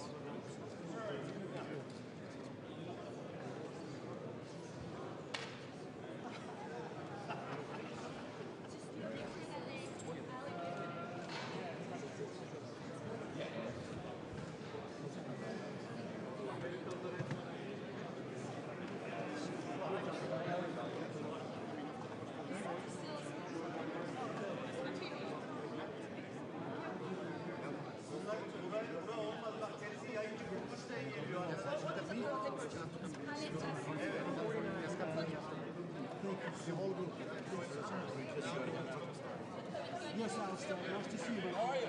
Thank you. Good to see you. Thank you. Nice to see you. Bayağı geri gidiyor. Şu anda kadraja gidiyor yani.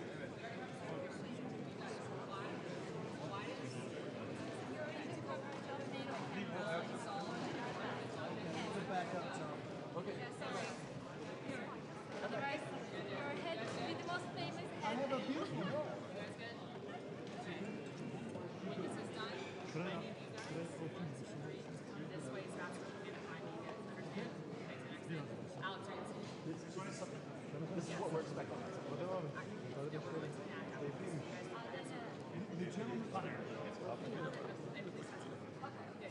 There's a gentleman that came over here. Over there. No. You guys have to stay seated.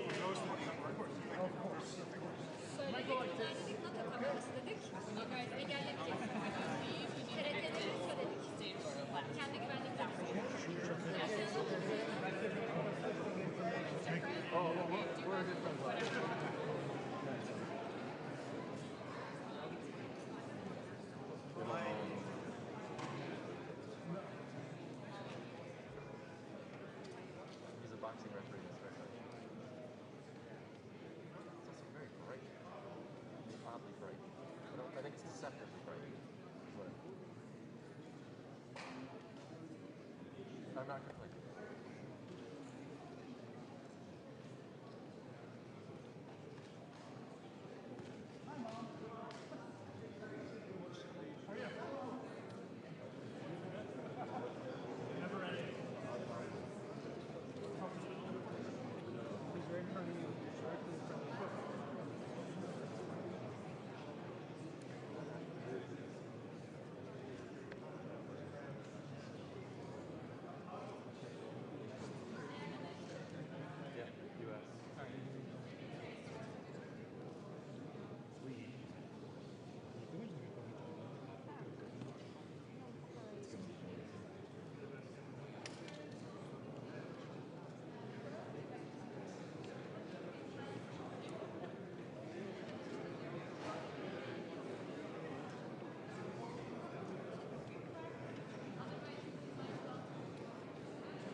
My guess is that most of this is bailing and not mixed with. Yeah.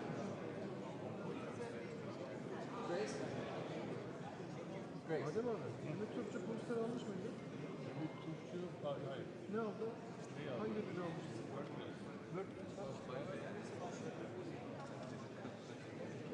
I'm working on some Trump transition. Okay.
I'll go back down, trust me. It's okay.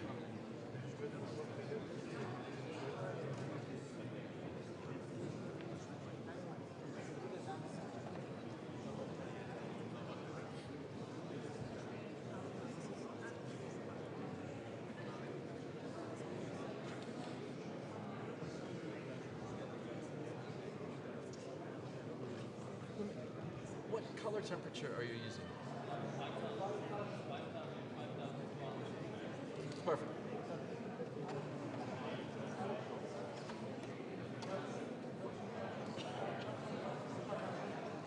Which one? 5'2"?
Thank you for helping the old guy out.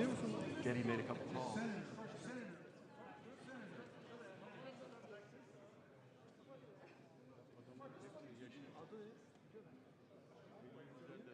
Bizde adam 50 liradan adam çalışıyor.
His Excellency, Mr. Edi Rama, Prime Minister of the Republic of Albania.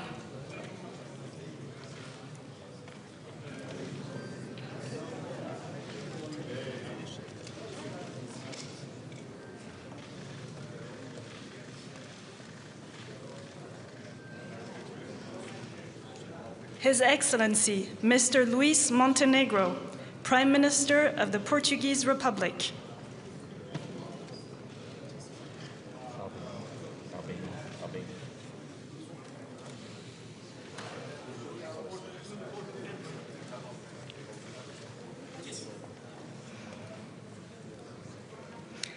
His Excellency, Mr. Andrej Babis, Prime Minister of the Czech Republic.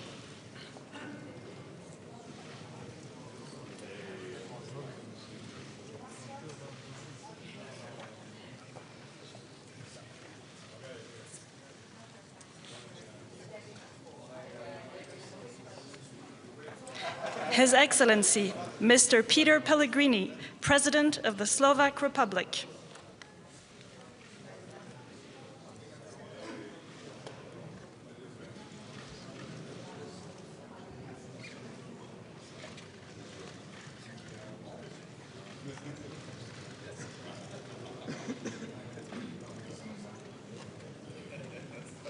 His Excellency, Mr. Janez Janša, Prime Minister of the Republic of Slovenia.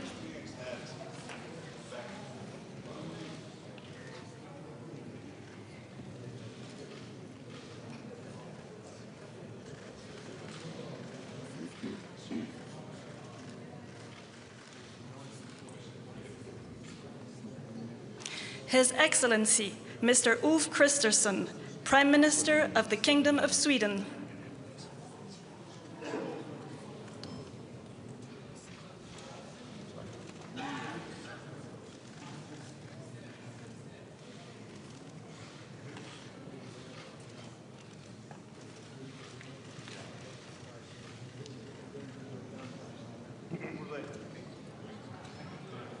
His Excellency, Mr. Kyriakos Mitsotakis, Prime Minister of the Hellenic Republic.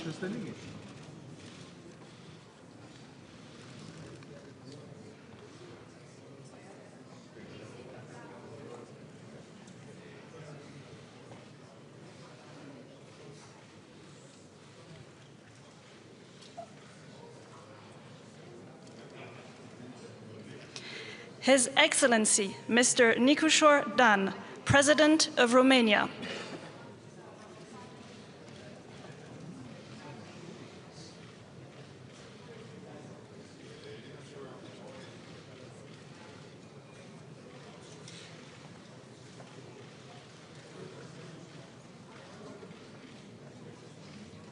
His Excellency, Mr. Karol Nawrocki, President of the Republic of Poland.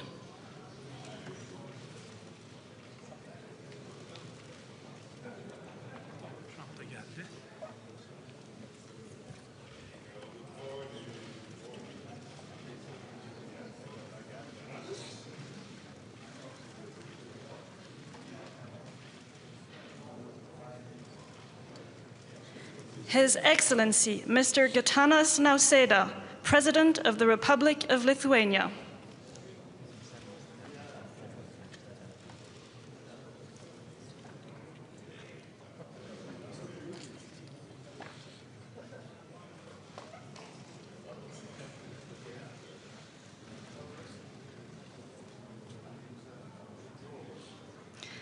His Excellency, Mr. Kristen Michal, Prime Minister of the Republic of Estonia.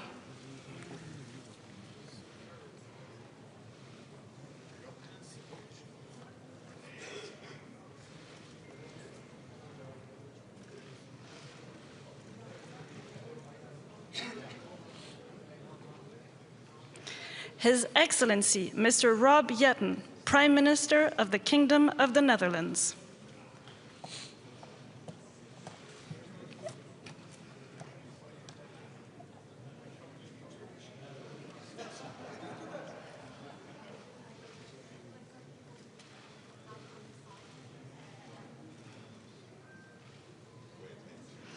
The Right Honourable Mark Carney, Prime Minister of Canada.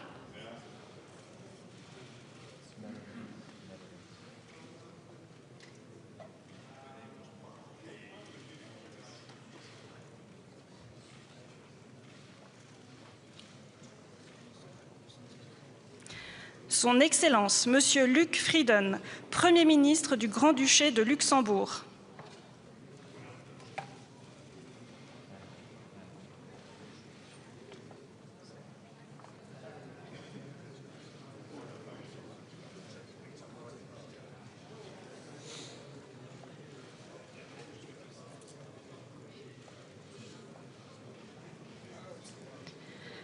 Her Excellency, Ms. Kristrún Frostadóttir, Prime Minister of the Republic of Iceland.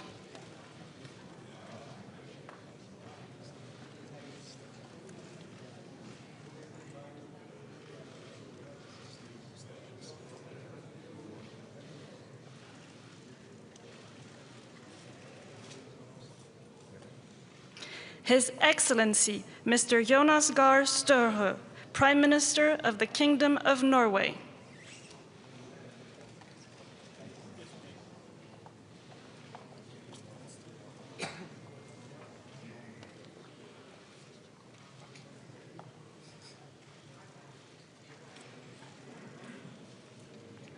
His Excellency, Mr. Miloko Spajic, Prime Minister of Montenegro.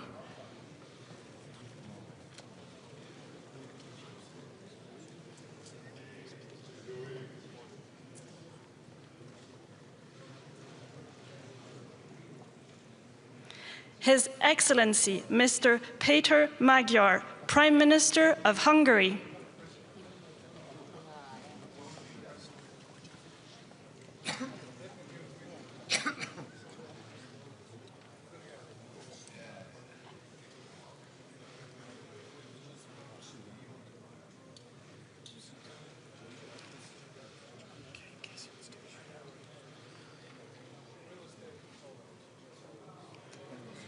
His Excellency, Mr. Rumen Radev, Prime Minister of the Republic of Bulgaria.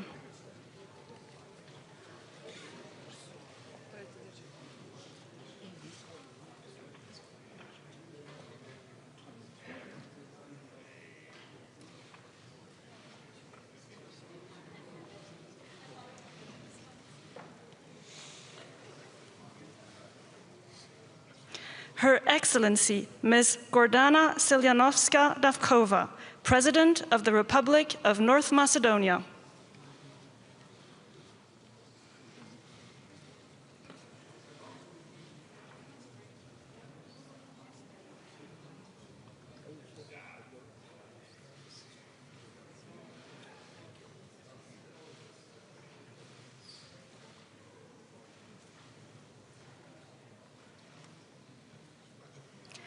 His Excellency, Mr. Zoran Milanovic, President of the Republic of Croatia.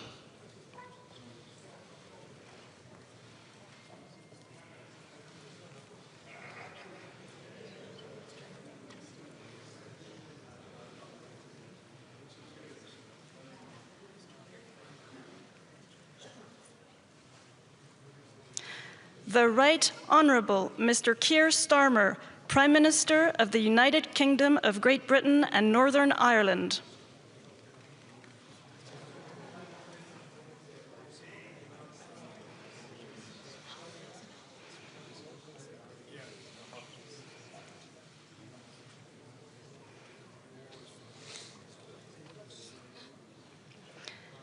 His Excellency, Mr. Bart de Wever, Prime Minister of the Kingdom of Belgium.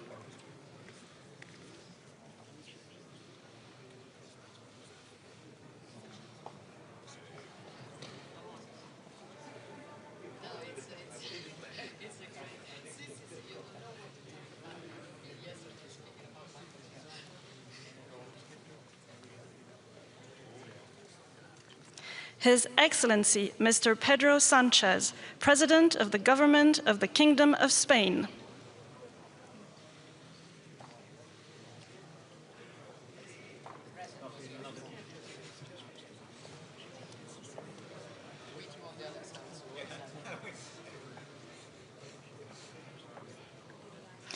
His Excellency Mr. Edgars Rinkēvičs, President of the Republic of Latvia.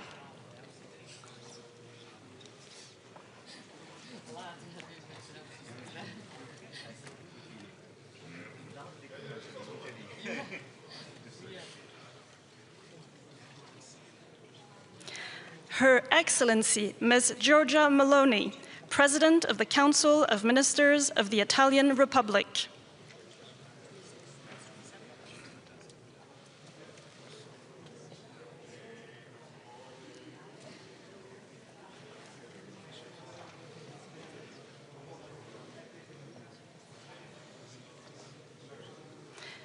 His Excellency Mr. Friedrich Merz, Chancellor of the Federal Republic of Germany.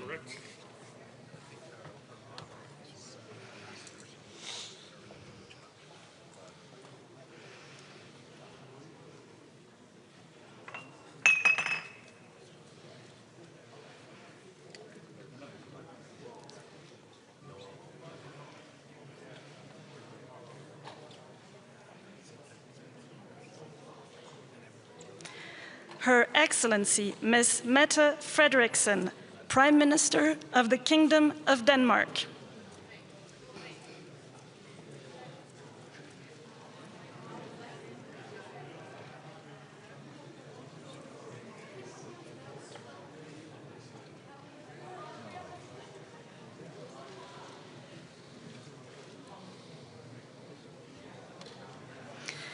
His Excellency Mr. Alexander Stubb, President of the Republic of Finland.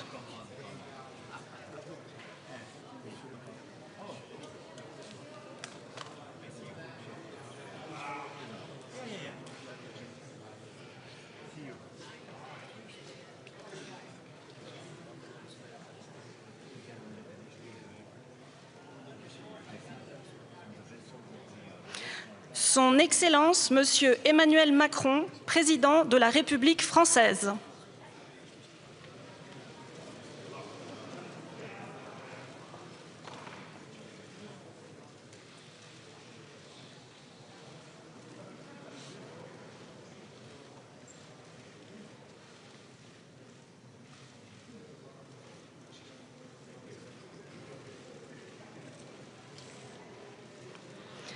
The Honorable Donald Trump, President of the United States of America.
Biz geliyoruz abi.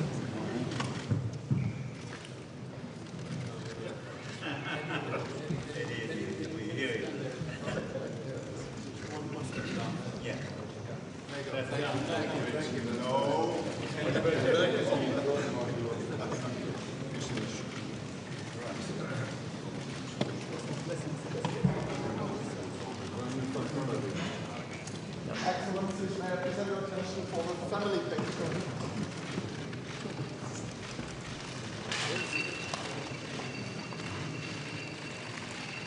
Sağ.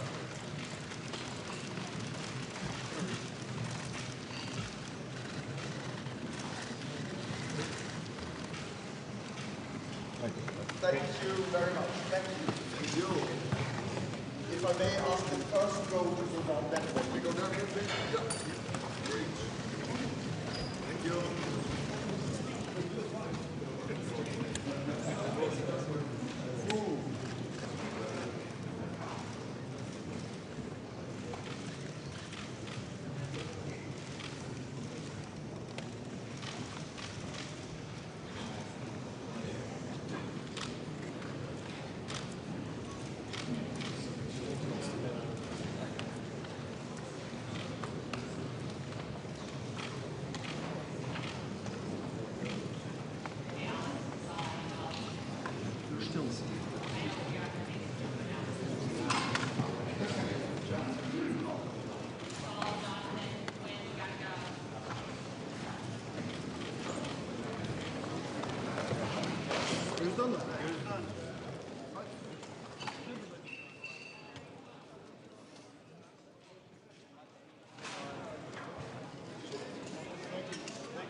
İçine mi gireyim?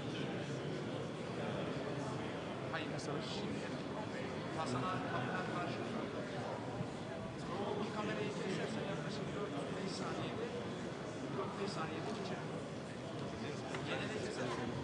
Orada değil. Non sei. Non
Sorry.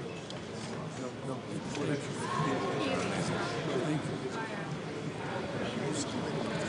Hello, how are you? Hello, how are you? Hello, good to see you. Thank you. Teşekkür ederim. All okay, Mr. President? Good. Good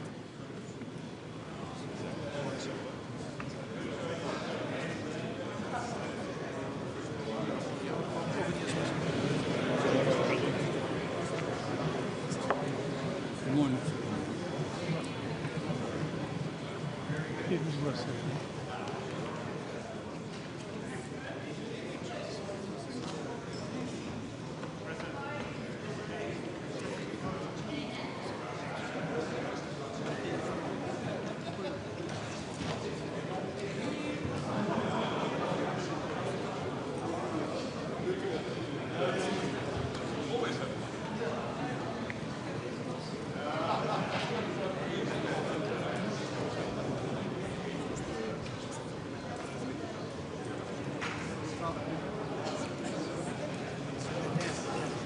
Sorry, I'll step out. Oh, sorry. You have enough snacks. I know. Yes, sir. Is mijn mappa daar? Ja. Hey, good to see you. How are you?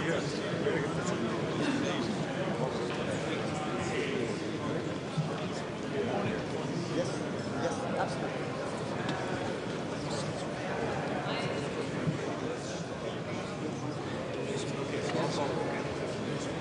The American flag.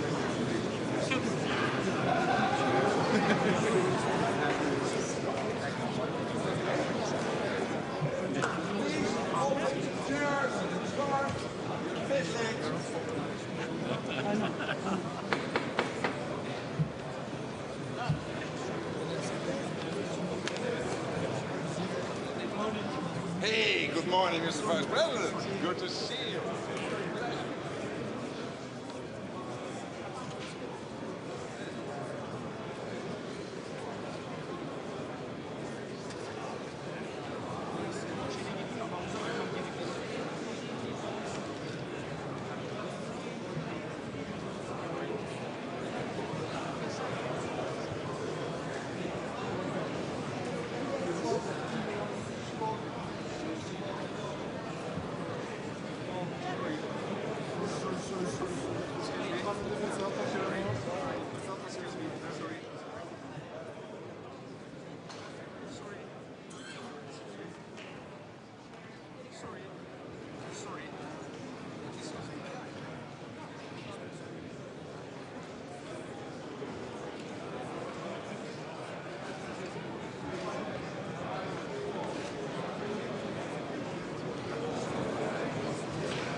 Please take your seats, dear colleagues.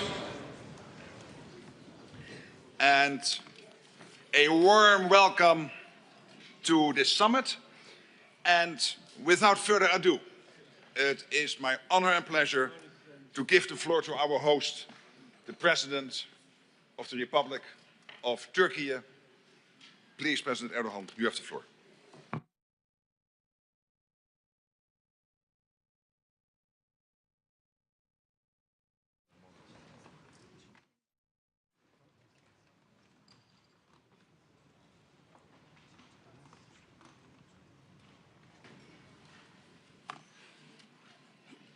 Sayın Genel Sekreter, kıymetli devlet ve hükümet başkanları, Lahey zirvesinde aldığımız kararlar temelinde Avrupalı müttefikleri daha yetkin birer güvenlik sağlayıcısı haline getirmeye odaklanmış durumdayız.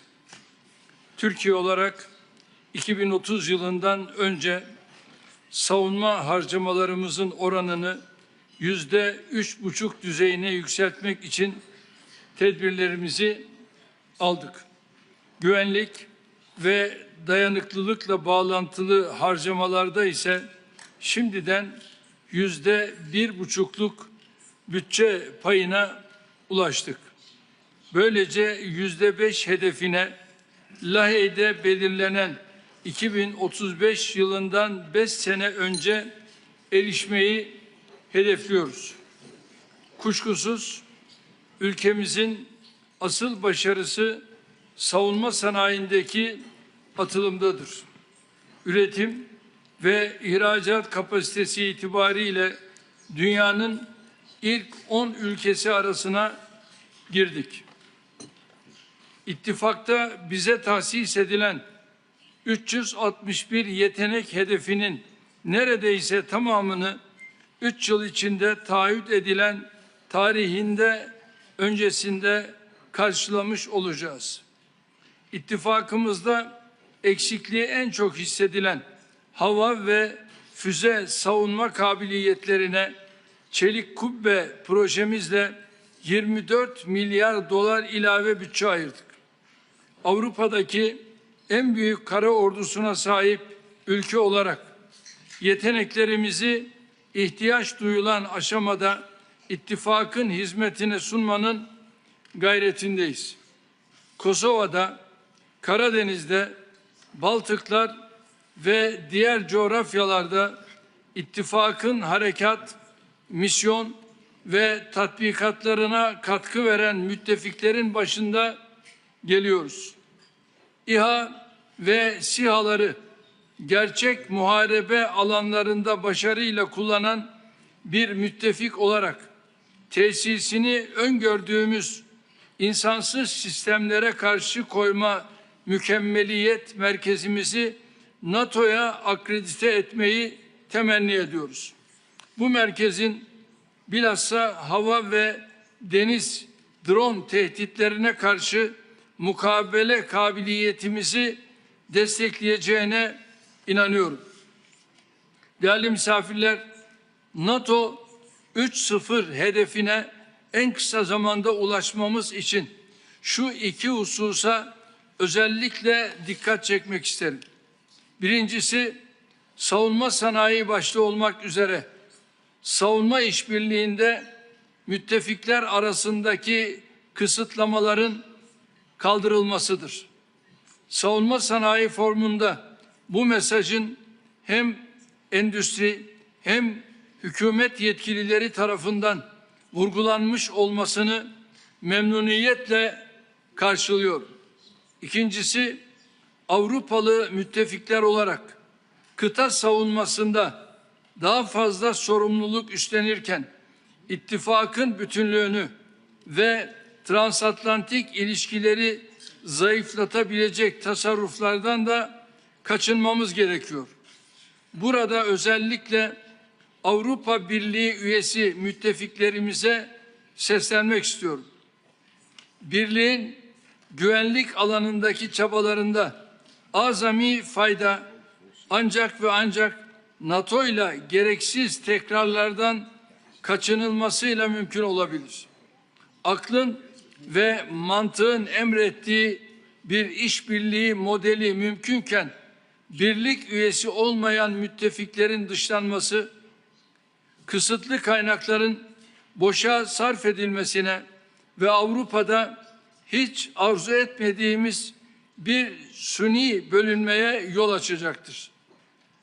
Bu tutumun Sayın Genel Sekreter'in işaret ettiği transatlantik savunma sanayi altyapısına hizmet etmediği de açıktır. Değerli mevkidaşlarım, Ukrayna Savaşı'nda Sayın Trump'ın barış vizyonunu paylaşıyor, Ukrayna'nın öncelikli ihtiyaç listeleri girişimine desteğimi bildiriyorum. Ukrayna'ya kendi milli envanterimizden sağladığımız askeri desteğe ek olarak PUERL erişimi kapsamında katkımızı sürdüreceğiz. Ukrayna'yı desteklerken Rusya'yı da barışa yönlendirecek şekilde iletişim kanallarımızdan istifade ediyoruz. İran krizinin çözüm yoluna girmesinde sabotaj teşebbüslerine rağmen dostum Sayın Trump'ın sergilediği kararlı tutumu takdirle karşılıyorum. Diplomatik çabalarımıza ilave olarak Hürmüz Boğazı'nın mayınlardan temizlenmesi için gerekli katkıyı vermeye hazırız. Bu vesileyle Türkiye'yi hedef alan füzelere karşı NATO unsurları tarafından sağlanan destek için Amerika ve İspanya başta olmak üzere ilave hava savunma bataryaları konuşlandıran Almanya ve İtalya'ya teşekkürlerimizi ifade ediyorum. Konuşmamızı artırmamızın şart olduğuna inandığım İstanbul İşbirliği girişimi mensubu ortaklarımızın bugün bizlerle olmalarını önemsiyorum. Orta Doğu'da kalıcı barış anahtarının iki devletli çözüm olduğunu bir kez daha vurguluyorum. Özellikle Gazze ve Lübnan'da sükunetin sağlanması için hepimize görev düştüğünü ifade etmek istiyorum. Son olarak terörün tüm biçim ve tezahürleriyle mücadele konusunda tam bir dayanışma içinde olmamız gerektiğini hatırlatıyorum. Ankara zirvesinin hayırlara vesile olmasını diliyor. Zirvenin hazırlıklarında emeği geçenlere teşekkür ediyorum. Thank you very much. Thank you so much. Thank you. And I want, indeed, whilst the press is leaving, I want to thank you for what you did with hosting this event. It is really huge, to quote somebody at this table. Huge and big. And we do realize what the impact is on Ankara. Because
Good afternoon. It's great to see you. Thanks for your patience. We will start with a statement from the Secretary General and follow with your questions. Good afternoon. We have just concluded a tremendously successful NATO summit here in Ankara. There was a great sense of unity. Allies warmly welcomed President Trump's leadership that is transforming this alliance and making it stronger. The message from this summit is simple. NATO delivers. 1 year ago in The Hague, allies took historic decisions to strengthen our alliance. Here in Ankara, excellently hosted by President Erdogan, we have demonstrated that those commitments are now being put into practice. Across the alliance, defense investment continues to rise. New capabilities are being delivered. Industry is expanding production. And European allies and Canada are assuming greater responsibility for our shared security. Together, these are the foundations for a stronger, a fairer and a more capable NATO. Allies reviewed the significant progress already made towards investing 5% of GDP in defense by 2035. Already measuring 4% just 1 year into a 10-year project. So the momentum is clear. Allies continue to increase both core defense spending and broader investment that strengthen our security. They are generating the capabilities our defense plans require and stepping up their contribution to NATO's collective deterrence and defense. This is not simply about spending more, it is about ensuring that our armed forces have what they need to keep our 1 billion people safe in a more dangerous world. Our focus has now shifted decisively from setting targets to delivering results. That means accelerating production, breaking down barriers, boosting resilience, investing in innovation, and working with partners to maximize cooperation. The NATO Summit Defense Industry Forum demonstrated the determination of governments and industry to work together with greater speed and ambition. And the numbers are staggering, including over $50 billion in new procurement deals in just 1 day. We also launched a new major initiative, NATO's Drone Edge, which will see $40 billion invested by allies in uncrewed systems over the next 5 years. And big deals with US and European industry, including Triton from Northrop Grumman and our new AWACS from Saab. These new investments and industrial commitments announced here will help strengthen our collective defense while supporting innovation, economic growth, and, of course, skilled jobs across the whole of the alliance. This work must continue, and that's why I'm happy to announce that allies are taking a historic step to enhance NATO's fuel supply chain, to ensure our forces have the energy supplies they need for war-fighting readiness. While allies continue to finalize the details, we know that this 27 billion euro investment will modernize our existing fuel storage and distribution infrastructure and support new facilities, including pipelines towards the eastern part of the alliance. We are also ensuring that we are using technology to our advantage, including through the adoption of powerful AI models and the development of an interoperable transatlantic warfighting cloud. So here again, credible deterrence and defense depends on what we deliver, and we are delivering. Allies also reaffirmed NATO's unwavering support for Ukraine. As Russia continues its war, we will continue to ensure Ukraine gets what it needs. Allies pledged to provide at least 70 billion euros in military equipment, assistance and training for Ukraine this year and again next year as we continue to press for peace. As Ukraine shifts the dynamics on the battlefield, our support must continue. This summit has shown that the alliance is stronger than ever. An alliance that is united and ready to defend every inch of our territory. Here in Ankara, allies reaffirmed their ironclad commitment to the collective defense under Article 5. That an attack on one is an attack on all, and we will stand together. Our unity, solidarity, and collective strength remain the foundation of peace, security, and prosperity. Leaders also agreed on the importance of modernizing our alliance and building for the future. That means a stronger Europe in a stronger NATO. With European allies and Canada working with the United States, taking on greater responsibility for the defense of the alliance. Transformative investment in defense, major deals for industry on both sides of the Atlantic. We are rebalancing our security for the better. That is what NATO 3.0 is all about. An alliance that continues to adapt. An alliance that continues to deliver. To keep 1 billion people safe. Thank you. All right, we'll turn to your questions. Let's start over here in the fourth row, second seat in.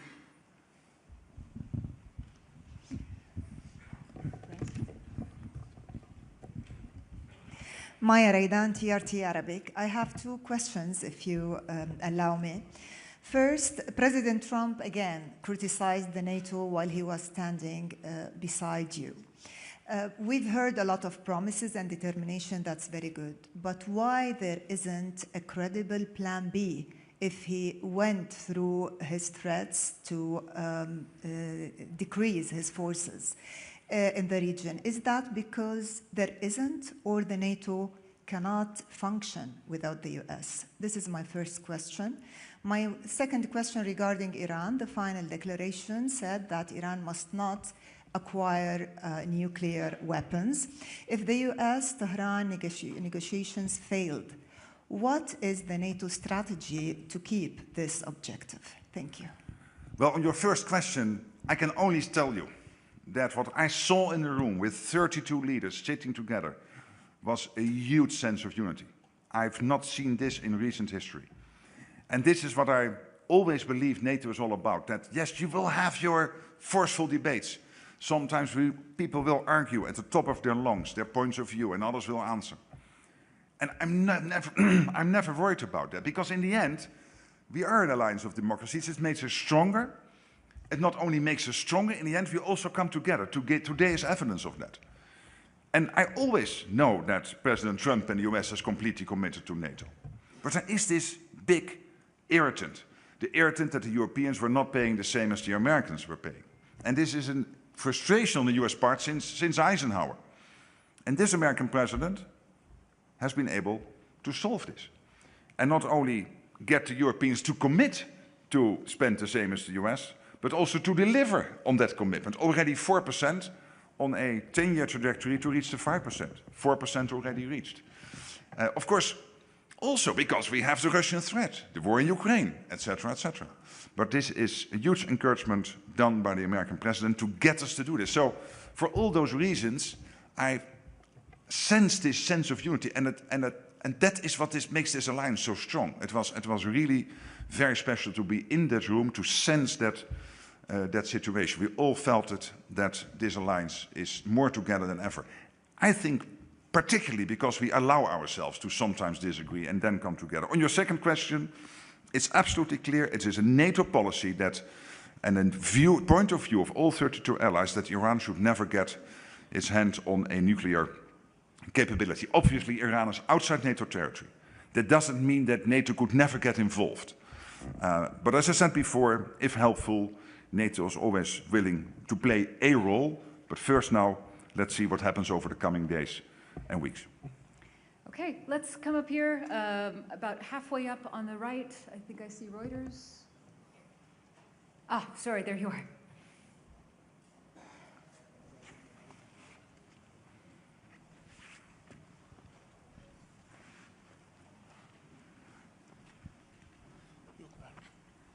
Yeah.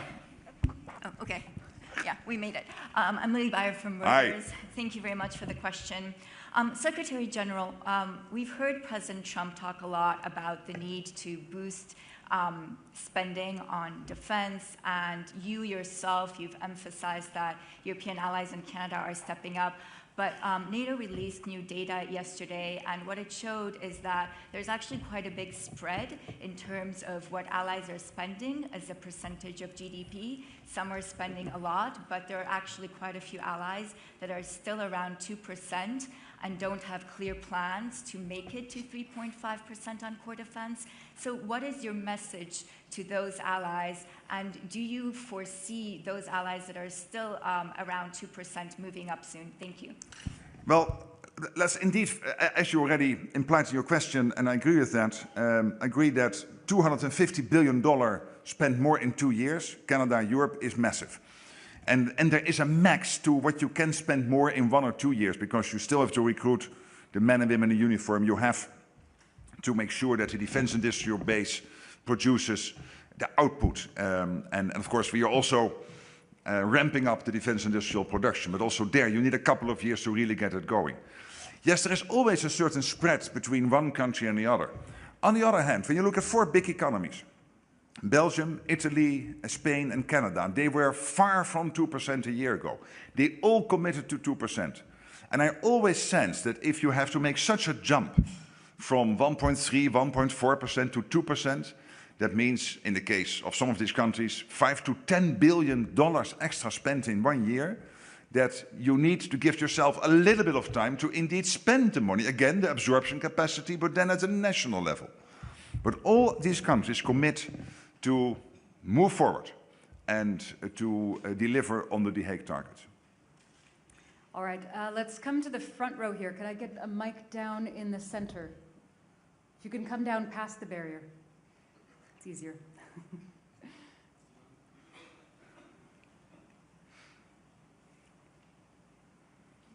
Yeah, the man here, yes, thanks. Sir. Thank you, Alison. Thank you, Mr. Secretary General. You mentioned that commitment from NATO. I'm John Decker from Gray Television. You mentioned that commitment from NATO for Ukraine, $80 billion this year, a follow-up of at least that amount in 2027. What will it take, in your view, beyond those resources to bring Mr. Putin to the negotiating table? That's my first question. And my second question, we're here in Turkey. What's come up during the president's time here is that S-400 missile system that Turkey possesses. Are you comfortable with that Russian missile system in the hands of a NATO ally? That's my question. On the second question, this is primarily a bilateral issue between Turkey and the United States, and this has been discussed, as far as I understand, also in the bilateral discussions yesterday, or at least the two countries are working on it. So let me not comment. And your first question was on? On what it will take to bring Mr. Putin. Yes, so on Putin, yes, I said this, I gave that answer on Monday. I stopped a long time ago to try to interpret what is going on in the head of Vladimir Putin. What I do know is that Putin is in difficulty. The economy is doing badly. He is losing around 30,000 of his own people a month, which is terrible news for those families and people. It means he is willing to sacrifice up to 30, sometimes even 35,000 of his own, primarily men, on the battlefields. We see Ukraine striking deep into Russia when it comes to the energy infrastructure, the defense infrastructure, and the front line. He was making some gains earlier this year, and it is now more or less of a stalemate. So he's not doing well. There is this firm commitment now by the 32 to continue the support for Ukraine. I think that is absolutely relevant and very important. And I know that President Trump and his team, with help from everyone who is available, is trying to end this terrible war. He's meeting now, as we speak, with President Volodymyr Zelensky to discuss what can be done more. And wherever we can be helpful, we will be helpful as NATO. But let me not try to predict what's going on in the mind of the Russian president. All right, let's come up here. Financial Times, please.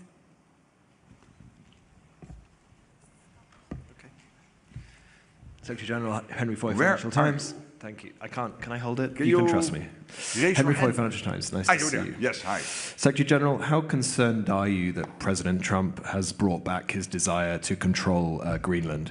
In January, this sparked a huge crisis inside the alliance, forced you to get involved personally, and almost started a trade war with the EU. Further, you told Trump this morning that you personally will make sure that an agreement on Greenland is implemented.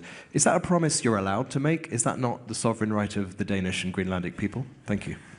What the President and I agreed in Davos in January is, first of all, for when it comes to the defense of the Arctic, he absolutely was right. Because there is a huge risk that Russia and China will gain more and more access to the Arctic.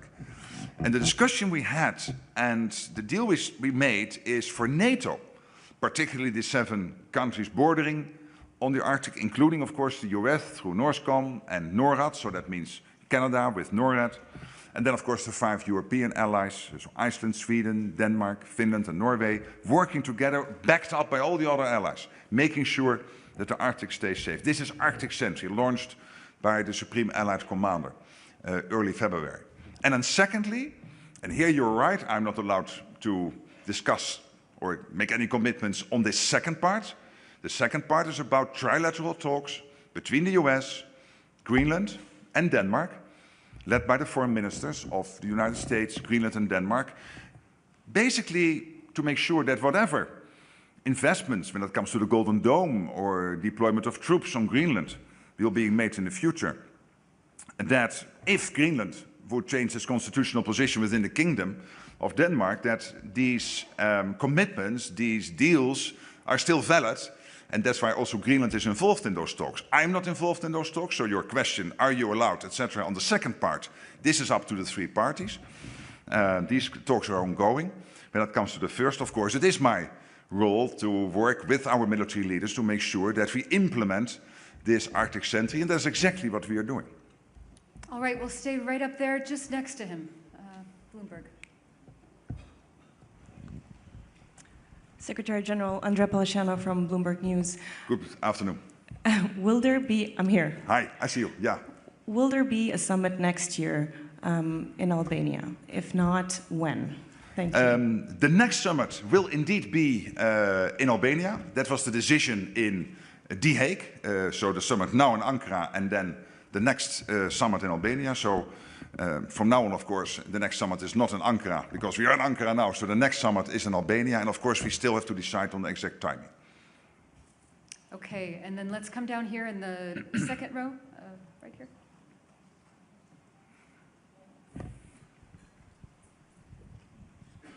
Thank you, Mr. Secretary General. Hi.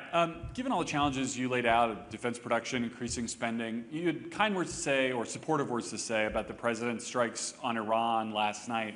If that conflict enlarges again, are you concerned at all that that could divert money, munitions, resources, attention from stopping the war in Ukraine? No, because the United States is so strong and powerful, it can do both. Obviously, we still have to produce more. That's anyway a goal we have both in the US and in Europe and in Canada. But when it comes to Iran, degrading the nuclear capability, degrading the interballistic missile capability of Iran, crucial for the Middle East, crucial for Europe, crucial for the whole world. And then, of course, the American president deciding, and I think he was totally right, last night, given the attacks on ships which happened over the last 24 hours, to do these strikes, obviously is completely the right thing to do, because this was Iran breaking the deal. All right, and then right here in the center, yes?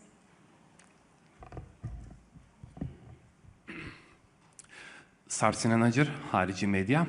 Mr. Secretary General, President Trump was quite unhappy how the European countries had a lack of contribution to the military operations against Iran.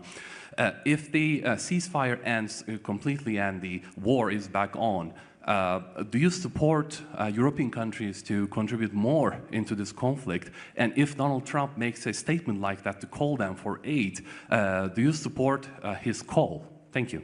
Yeah, obviously this is not so much NATO, this is individual European allies having bilateral agreements with the United States which have been negotiated over the years when it comes, for example, to the use of bases, etc. And I know when it comes to this that the United States is disappointed. And what I pointed out is that this is about individual cases, isolated cases. When you look at Europe as a whole, massively the Europeans have done what they bilaterally agreed with the United States when it comes to these agreements. And this led, in aggregate, to, as I mentioned on Monday, up to 5,000 sorties from European bases in the context of Epic Fury. And I would say Epic Fury would have been very difficult to do without Europe being a platform of power projection for the United States. Of course, this is one of the reasons why the United States is invested in its allies in Europe, to keep itself safe from the nuclear submarines, from Russia not ending up at the shores of the United States, but also, for example, for this reason, to make sure that they can make use of these bases. And massively that has been done. All right, we're going to get challenging for the mic carriers because I've got several questions that are towards the center. So first, there's a man in the blue shirt. And we agreed on Monday that you were sitting. There's too many people. So fourth row blue shirt here. And then after that, I think we'll go back to the eighth row, about just as far in, or a little further.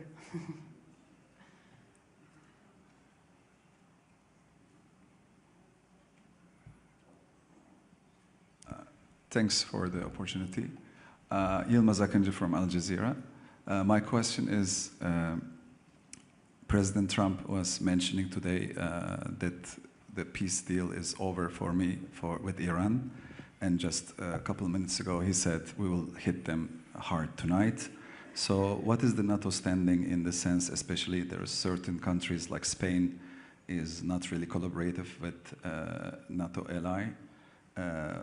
Will NATO really fully support this attacks or involve, especially when the topic comes to the Strait of Hormuz? Well, first, political. So the political position of NATO is clear, over the years always been clear, that Iran should not have a nuclear capability, should not have a interballistic missile capability. So there's no doubt about that. That's the political side. Then the practical side. NATO itself is not involved. This is outside NATO territory. But as I just mentioned with your colleague, there are, of course, these bilateral agreements the United States has negotiated over the years with individual allies in Europe. And again, when you looked at the situation between the end of February and mid-April till the ceasefire started, up to 5,000 sorties from European bases, I think this is evidence that European allies have delivered. Okay, all right. Towards the center in the eighth row. Do we have a mic moving? Is she already there?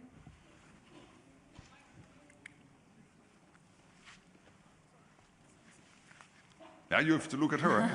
She decides. Alison decides. I see a gentleman there. Hey. Making our way. And then once you're there, please stay there because we'll take a few in the neighborhood. Thank you so much. I'm Deborah Haynes from Sky News. Good to see you. Thank you. You know Donald Trump well. Can you just give a sense from your perspective, do you think that he is more committed and more enthusiastic about NATO and NATO membership now than he was a year ago, given all the allies have done in terms of ramping up defence spending? Or are you seeing that these outbursts against the UK and others over failing to join the fight against Iran, his desire for Greenland, that actually he is as unhappy as ever before with NATO, maybe even more so? And can I just have a clarification from what you said earlier about Iran? Are you saying that, that NATO actually would support the US militarily in terms of its operation in Iran? What I said is that Iran is outside NATO territory. NATO has a political position. You can also see that in the summit declaration that Iran should not get a nuclear capability, that the Strait of Hormuz should open up. And NATO has always taken the position that when it comes to the interballistic missile capability, Iran should not get its hands on it. But this is outside NATO territory, so this is individual allies navigating this with the United States. On your first question, I mean, I always felt that families, where sometimes you have heart-to-hearts and sometimes you fight each other a bit, are much stronger than families where you have, oh, let's not disagree and let's keep things nice and unity. That's a bit fake, I always felt. I love it when sometimes between friends you can fight each other because it makes you stronger. And President Trump is not a person which keeps his views to himself. So on two issues he was very clear. One is that Europe had to step up, and this had to do with NATO. He was committed to NATO, he is committed to NATO. But he said, hey Mark, it's not a fair deal. How can it be that you have 600 million people living in Europe, the richest part of the world, big economies like Germany and the Netherlands and Italy and France and all the other nations together defending, of course, including with the US against 140 million Russians, and then you're overly dependent on the United States. That's not fair, and he's right. And that's what we settled in The Hague. I think that was his leadership, extremely important. So committed to NATO, but also expecting us all to do more. And when it comes to Iran, clearly he was disappointed.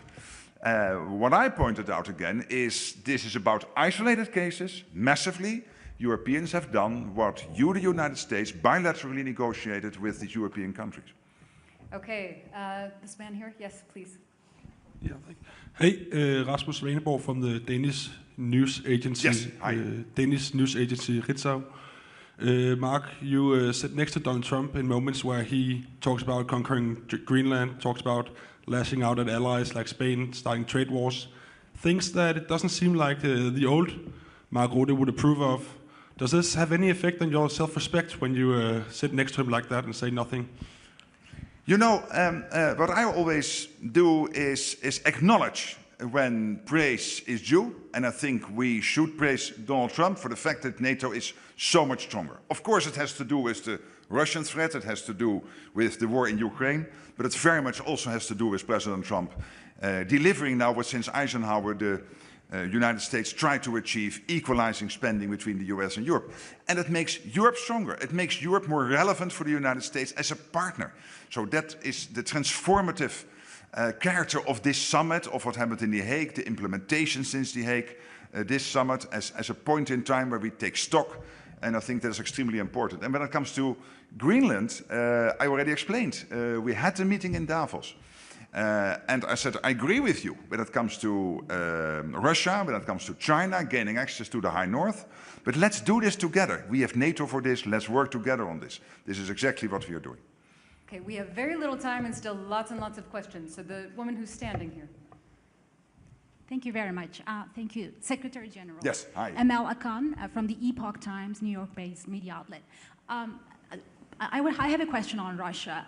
Russia is facing energy crisis, fuel shortages. The entire country is facing gasoline shortages. How do you see this impacting the war in Ukraine? And do you ask or do you expect President Trump to impose more sanctions on Russia?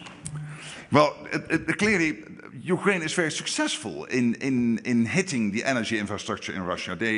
In Omsk yesterday, they claimed, and I think the Russians almost, well, I have this from the media, so I didn't get this confirmed from other sources, but I guess you reported this correctly, some of you did, at least yesterday, that they have been successful in striking deep into Russia, which was one of the biggest refinery plants in Russia. And this is part of a pattern over the last 2 months, where the Ukrainians are more and more successful in hitting the vital energy infrastructure in Russia. This is having an impact on people driving cars, ending up at the gasoline stations. There was news yesterday that they had to put out mobile toilets because people had to wait all night for gasoline. Well, I can assure you one thing as a politician. In the 16th, 17th century, you had to make sure there was enough bread. In the 21st century, you have to make sure there's enough gasoline. Your voters don't like it if they cannot fill up their cars. And of course, this is having an impact on the Russian economy. At the same time, you have a Russian president which is willing to sacrifice up to 35,000 of his own young men in this crazy war against Ukraine, totally unprovoked. So again, to any Russian young man listening, if you contemplate joining the war effort, think again. You might be one of those 30 to 35,000 this month, next month, the month after, because your president somehow doesn't care. He is willing to sacrifice you. So this is what is happening. And I know that the US and the European Union, sanctions is not NATO, but the EU and European countries and the US and the United Kingdom are constantly coordinating when it comes to sanctions and to see what can be done. Okay, I think we have 2 more questions. So the man in the orange tie here in the 6th row.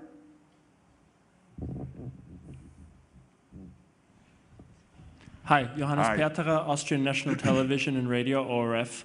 I'm just curious about what NATO, at the end of the day, is really about. We heard a lot about defense spending and about following interests and about hard power politics, let's say.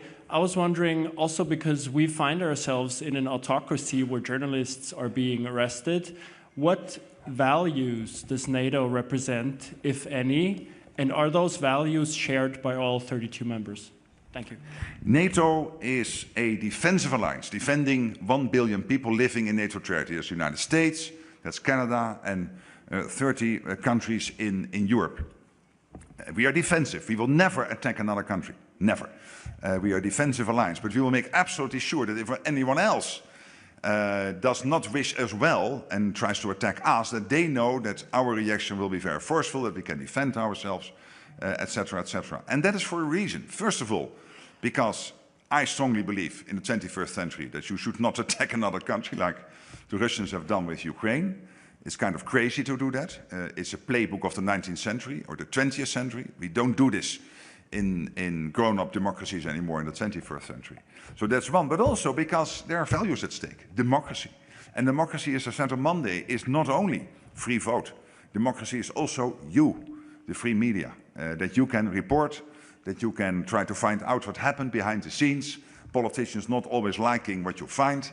But if it is fair, hey, it's your role and your job to do that. It's part of democracy. And the third pillar of democracy is that your societies have the ability to make their views known. And they do this sometimes through demonstrations. And that is always should be possible. And that means that journalists should always be able, in person, to participate in big news events.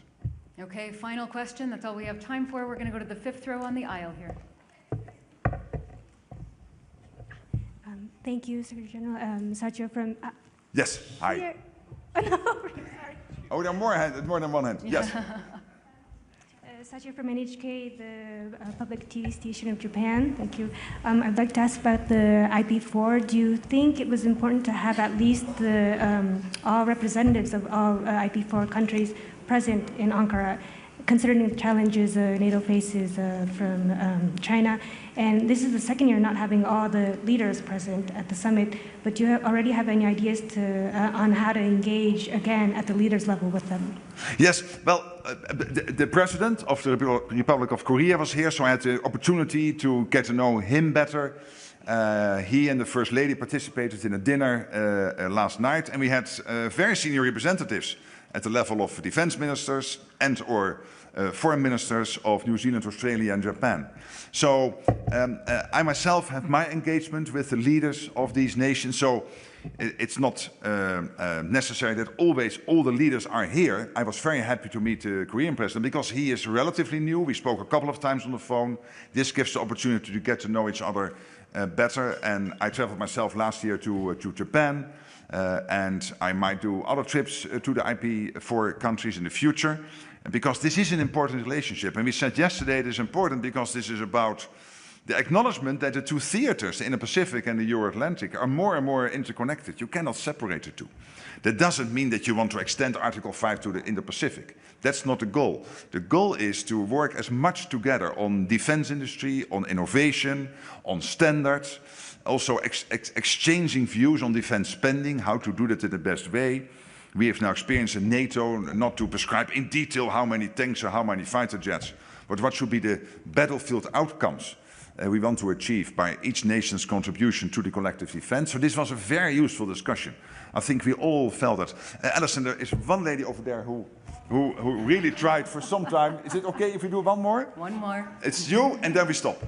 Because I think there are other presidents and prime ministers also wanting to address you and get your questions. Thank you so much for this opportunity. Ecem Toplar, Haber Global TV. Anti-Turkey rhetoric continues to flow from Greece, which persists in its illegal militarization activities in the Aegean. Greek Prime Minister Mitsotakis stated, "My country still faces an open threat of war from Turkey." How are these statements by Greece received within the alliance? Thank you. Yes, well, I've said before, when it came to other issues, sometimes between allies, and that can always happen. We have an alliance of 32 nations, so there might be bilateral discussions, and then obviously, unavoidably, I will get the question, what is my view on this? But of course, I'm not a commentator. I'm there to maintain the unity, at least trying to do my best to maintain the unity of the alliance, and that means that when there are discussions or sometimes irritants between allies, that I do not comment in public, so that I can be behind the scenes, if necessary, if so wanted by any of the discussing countries, helpful. Thank you so much. It was really great to see you on Monday, to see you today, earlier today. You're amazing. See you next time. Thanks. Thanks very much.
That's a lot of press. Wow. Well, it's important stuff. And you know, our team out here, they've all become stars, superstars actually. But we want to thank you very much. We've had a tremendous time and I think a great success. And we just concluded a very successful NATO summit here in Turkey.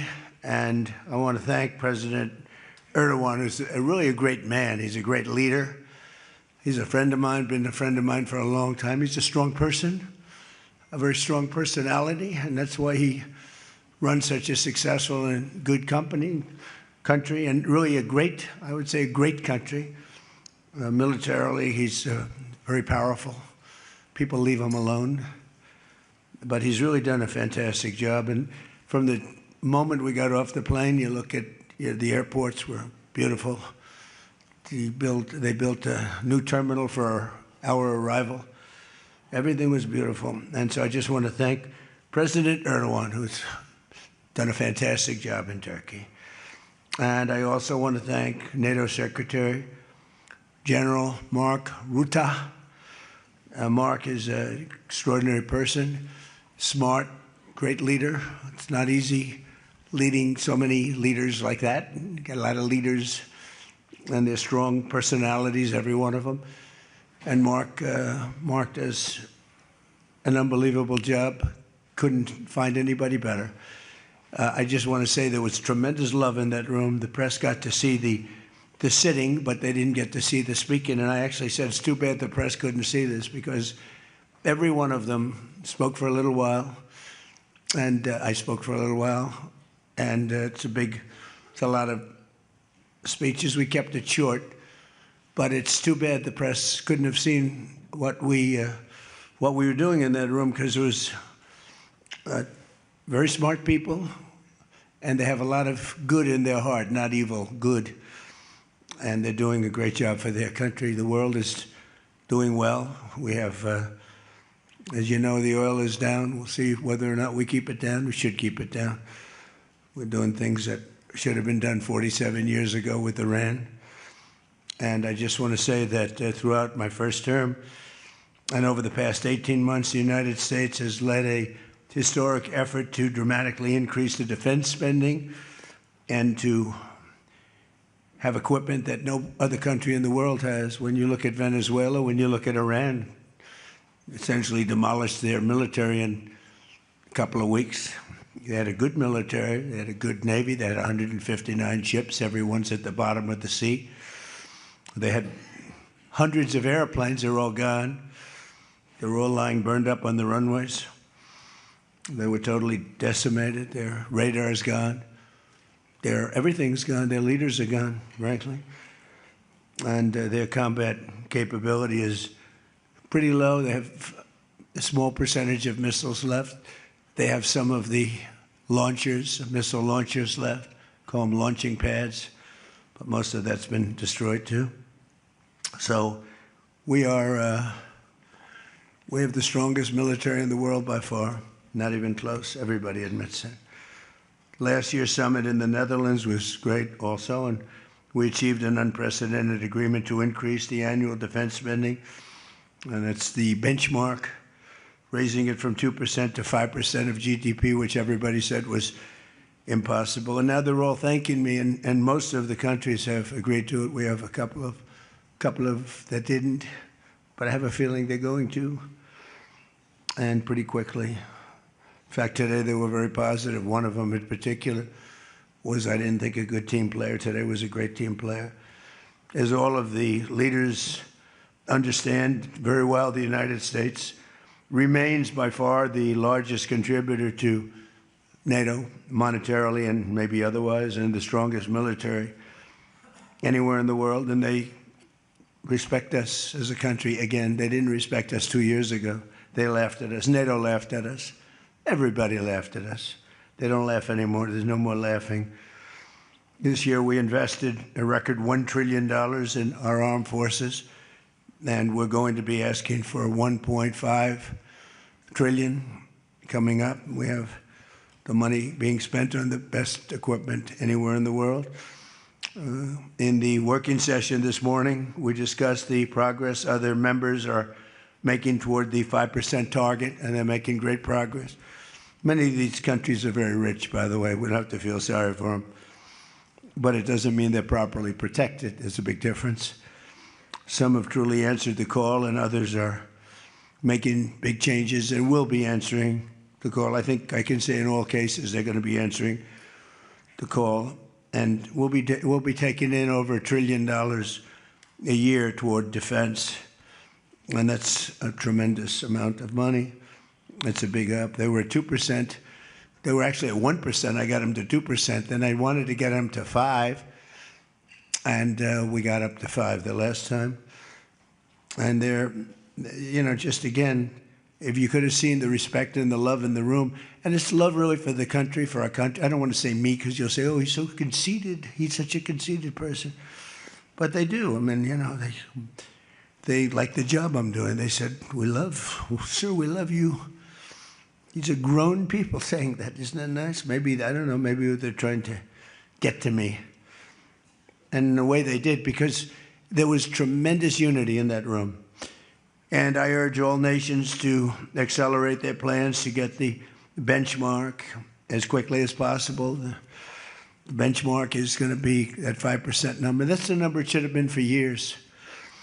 As a result of the commitment we achieved last year, defense spending of other NATO members surged by more than almost $150 billion in 2025, and much of that money is being spent on American-made equipment. They all want American-made equipment. We're pushing very hard to have the defense companies, and they're great. We make the best equipment. The Patriots and the Tomahawks and everything we have is considered to be the best. Not by me, it's everybody wants it.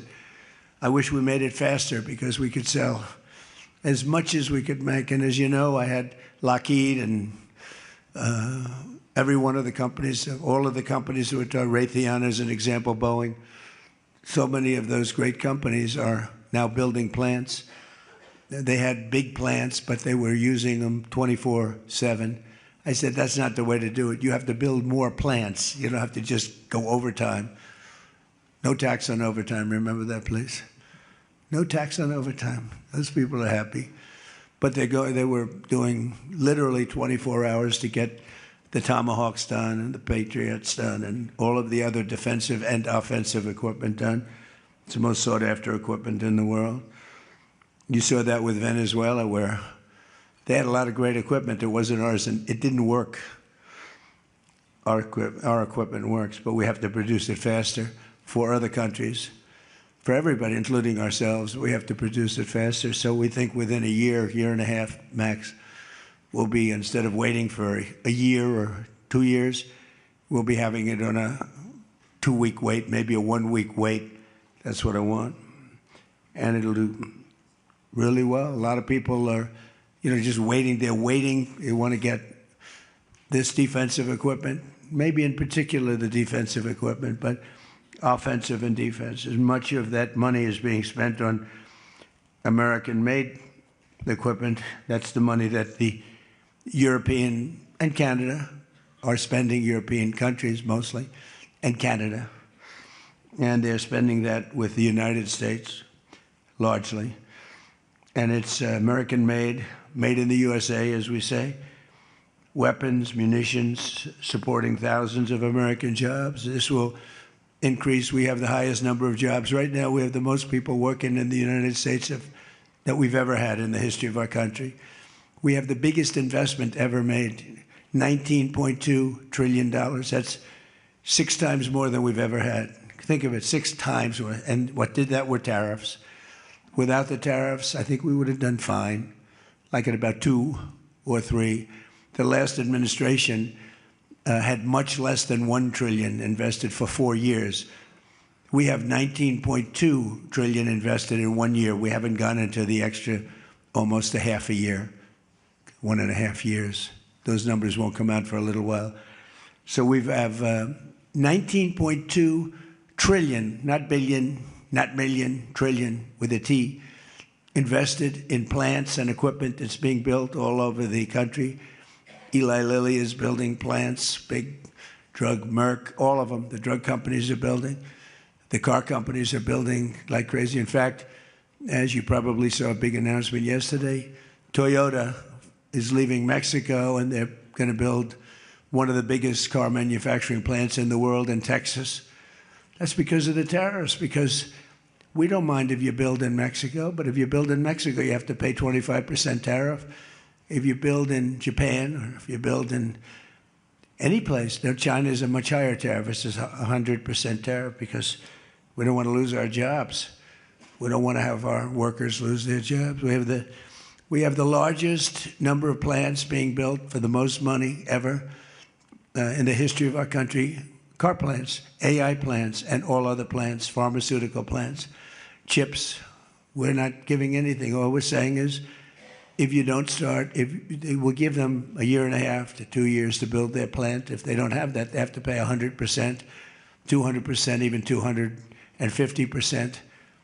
If they make a chip, or if they make a car, if they make pharmaceuticals. So the pharmaceutical companies are moving in at record levels. There's never been anything like what's happening. Let me put it a different way, put it to you in a more broad fashion. There has never been anything like has happened with this country or any other country in the history of the world. There has never been growth. There's never been manufacturing plants being built. We have so many being built. And in the big ones, like AI, some of the AI, we let them build their own electric plants. We force them to build. We don't want it because the old grid that we have wouldn't be able to supply it. They need, just as an industry, more energy than the entire country produces right now, when you think of it, which is incredible. So take all of the energy that the United States produces and that one industry, which is so big, so powerful, it needs more than that. In fact, some people say almost double. So this was my idea. I said, you can never service that. You can't reinvigorate the grid. You can make it better, but nothing like that. You wouldn't be able to build. And we're leading China in AI, in just about everything. But we're leading China in AI.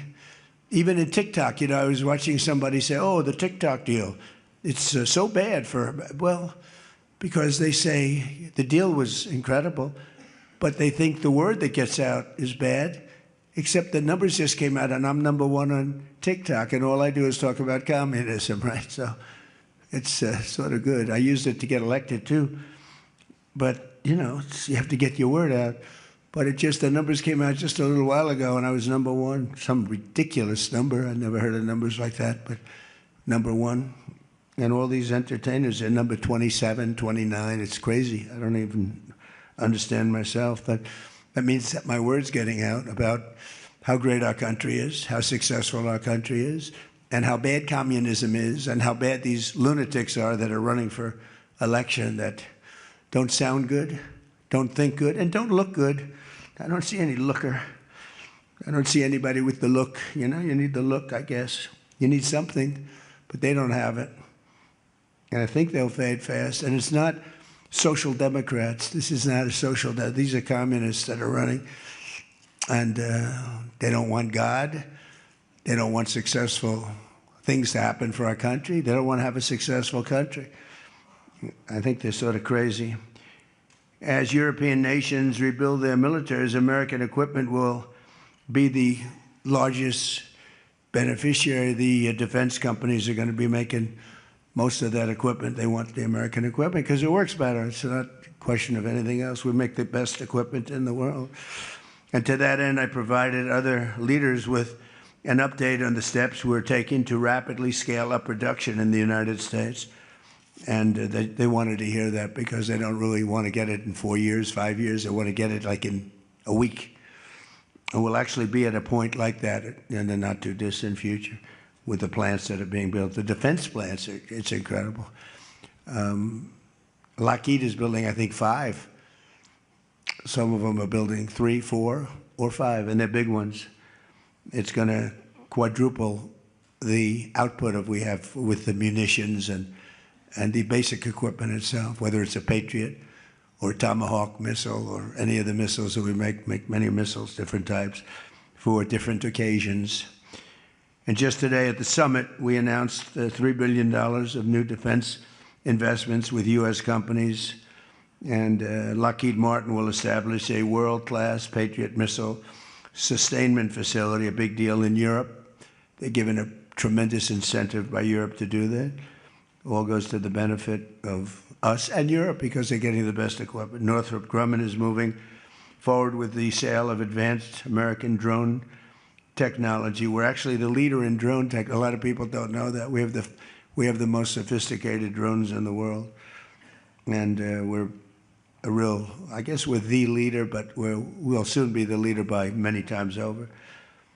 And Lockheed and Rheinmetall are announcing a partnership to build the Army Tactical Missile Systems, which is a big deal. And Anduril is announcing a deal to build their new Barracuda missiles, which is a very highly sophisticated, fast missile, and we're doing that for Poland. Poland's doing very well, by the way, with a very, very good president, great president, I think. All of these agreements directly benefit the U.S. defense industry base, and what it really does is it means jobs. And again, I have to just say that when Toyota announced yesterday, I wasn't that surprised, but everybody wanted to get that. That's the largest, I think it's going to be the largest plant in the world, car plant, and they're moving into the United States. And again, they're doing that to avoid paying the tariff, because if you build your product here, you pay no tariff. If you don't, you pay a 25% tariff, depending, 35% sometimes 100%, 200%, depending on what the product is. As an example, we're doing great on steel because we charge tariffs. So now all of a sudden the steel industry, which was absolutely dead a few years ago, I revived it in my first term, pretty good. And then they blew it in the Biden term. What a shame. They just blew it right out the window. They had no idea what they were doing. And I quickly revived it at the beginning of this term, year and a half. And the steel business is through the roof. We don't even make aluminum anymore. Now we're going to have the largest aluminum plant in the world being built in Oklahoma. I love Oklahoma. 77 out of 77 counties, 3 times. And it's great. It's a great state. They're going to be building the largest aluminum plant in the entire world in Oklahoma. It's starting very soon. Over the course of the past 2 days, I had a number of excellent discussions with other leaders at the summit and held productive bilateral meetings with essentially all of them. We had dinner last night. Just about all of them were there.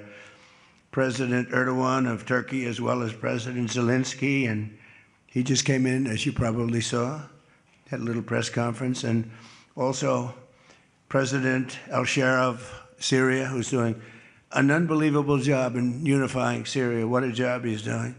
Syria was a mess with what happened with the previous government, you know that. Very dangerous place, and now it's just come together. He's done a fantastic job. People are talking about it. In every conversation, it was clear that America is back, and we're stronger and bigger and better than ever before. We have more jobs, as I said, than ever before. And we're respected again like maybe never before. We are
and yet the Iran war seems to be a strategic dead end for you. Why are you apparently unable to end the Iran war? So I think we're doing just the opposite. The Iran war has been a tremendous military success.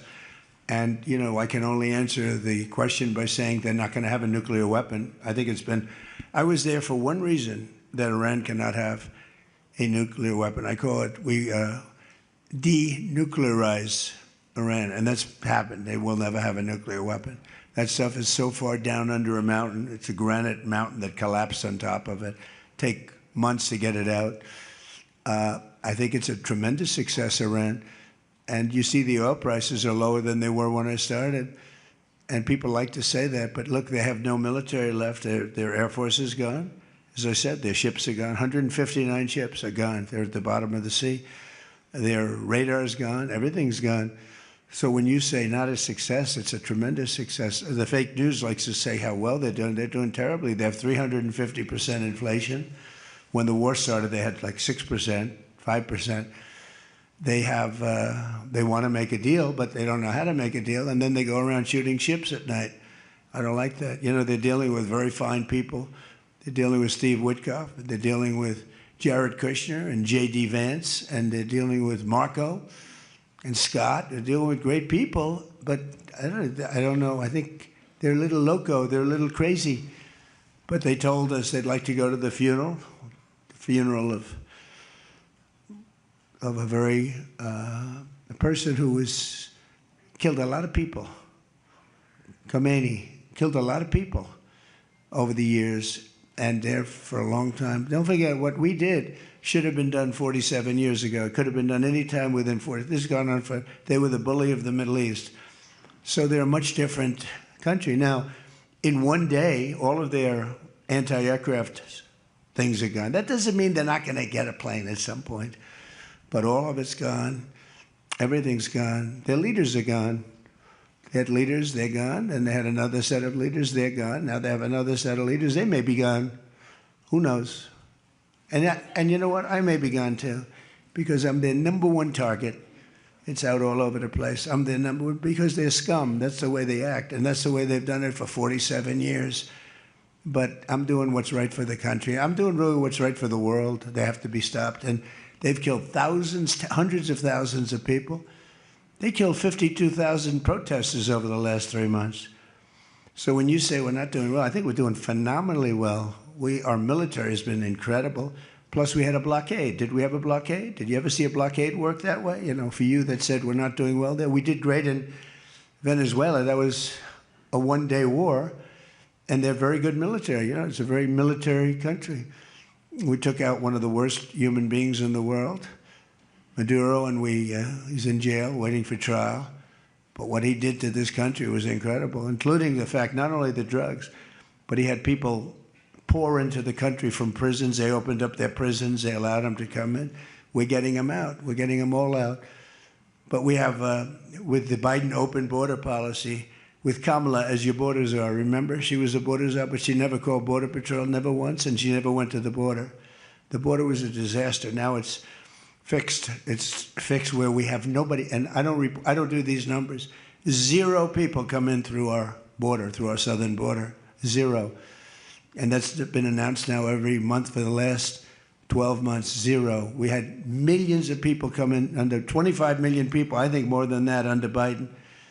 And they weren't people that you want, and for the most part, they were drug dealers. They were escaped from, think of it, all the prisons, and I'm not just talking about from South America, I'm talking about from the Congo, I'm talking about from all over the world. The prisons were emptied out. They were emptied out into our country. But they had the worst murderers. We had people allowed in our country that should never, and they walked in through an open border policy. And all I'm saying is that you're lucky we won this election. Yeah, please. Go ahead. Go ahead. No. Yes, go ahead. Thank you, Mr. President. Iris Tao.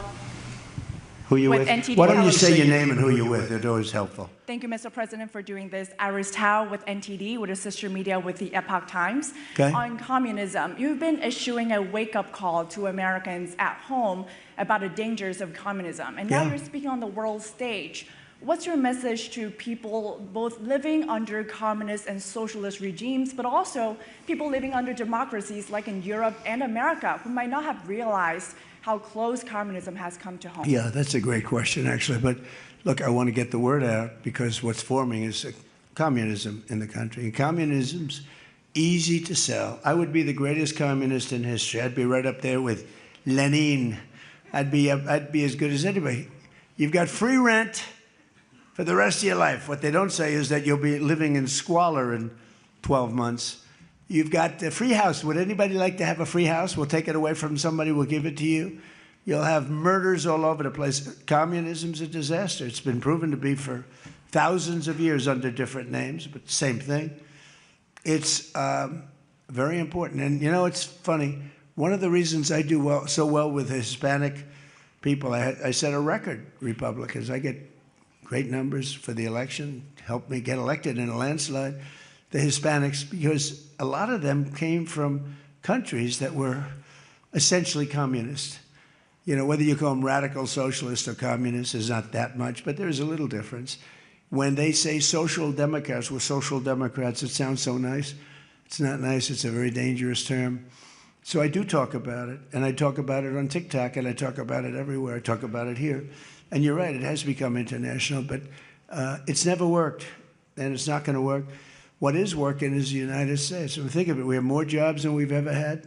People are making more money than they've ever made. I'm talking about workers now. I'm talking about workers. They're making higher salaries than they've ever made before.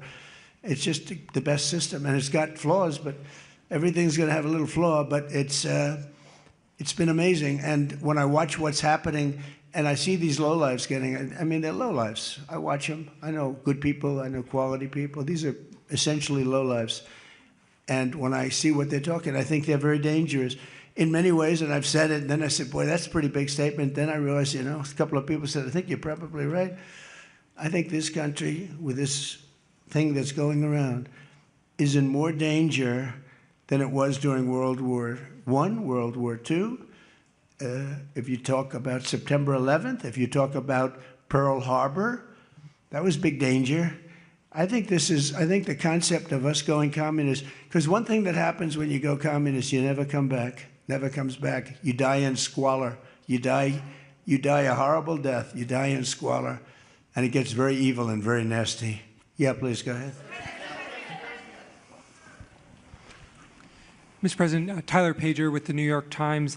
Last month you said Iranian leaders were very rational people, nice people to deal with, strong people, smart people. Today you said they were scum, sick people, and being led by sick people. What changed, and do you think they're... I got to know them. So I've said that about a lot. Now, when you say rational, I think they're much more rational than level 1, level 2. Level 1 is gone, level 2 is gone. This is level 3. I think they are more rational, but based on their actions over the last week or two, they're not doing a service to the people. And I think more than anything else is I got to know them. And I'm not sure I want to make a deal with them. We can play games, but I'm not sure I want to make a deal. Let's just finish the job. Yeah, please, go ahead. Go ahead. Go ahead. Go ahead. Thank you, Mr. President. Steve Sedgwick from CNBC. The oil markets are up today, around about 7% for WTI and Brent as well. The world is taking you at your word, sir, that the MOU is over, that the ceasefire is over. What happens next, sir? Are we on the cusp of a full-scale return to full conflict? Well, I'll tell you what happens next. We're never going to see Iran have a nuclear weapon because that's much more important than the numbers you're talking about. The prices of oil are dropping like a rock. Now they'll be up a little bit, and this will end very quickly. We have an oil glut right now because we got all those boats out of the strait, and it's going to drop, and I've predicted everything. I've been right about everything, and I have been for a long time. That's how I got to be president 3 times. That's how I won 3 elections. I did very well in the second one, won it. It was a rigged election, but I've been right, and oil's coming down. Now, I have to make sure of one thing, that we don't have lunatics having control over nuclear weapons. So we have that now. There's no way they have a nuclear weapon. We have cameras, as an example, on the site that those beautiful B-2s at 1 o'clock in the morning 10 months ago blew up. They blew it up. We have cameras, that's called Space Force, if they're in space. But we have cameras that can read the badge of the person going over to a site. Mohammed something. We say it's Mohammed something is there with shovels. Well, shovels won't get you there. The biggest machinery in the world probably won't get you there if you want to know the truth. It's way, way below. But we're watching that. And if anybody goes there, they get blown up. So nobody's going to touch that. Eventually, we'll take it. But what we do have is we have that. That's gone. If we wouldn't have had that, they would have had a nuclear weapon, and they would have wiped out Israel. If I weren't president, Israel wouldn't exist. And we did it 2 times. When the JCPOA, the Obama deal, when that was originally conceived, everything went to Iran. 1.7 billion in cash, hundreds of billions of dollars. They thought they could buy peace with these people. You can't do that.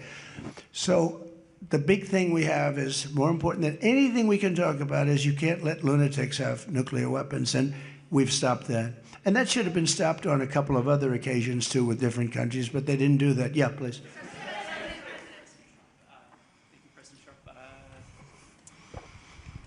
Stephen Nelson from the New York Post. I'd like you to address speculation that you're leaving Ankara not in the new Air Force One because of security concerns involving Iran. You've spoken today twice about them possibly assassinating you and possibly being successful. Did that concern have something to do with Well, I speak about it a lot because, you know, the life of a president is very dangerous. It's 5.2%. You know what a race car driver is? 1/10 of 1%. A bull rider, that looks pretty dangerous to me. It's 1/10 of 1%. No, it's 5.2% is you don't make it. You should have told me you're an excellent reporter. You should have told me that years ago. Maybe I wouldn't have run. It's a very dangerous profession.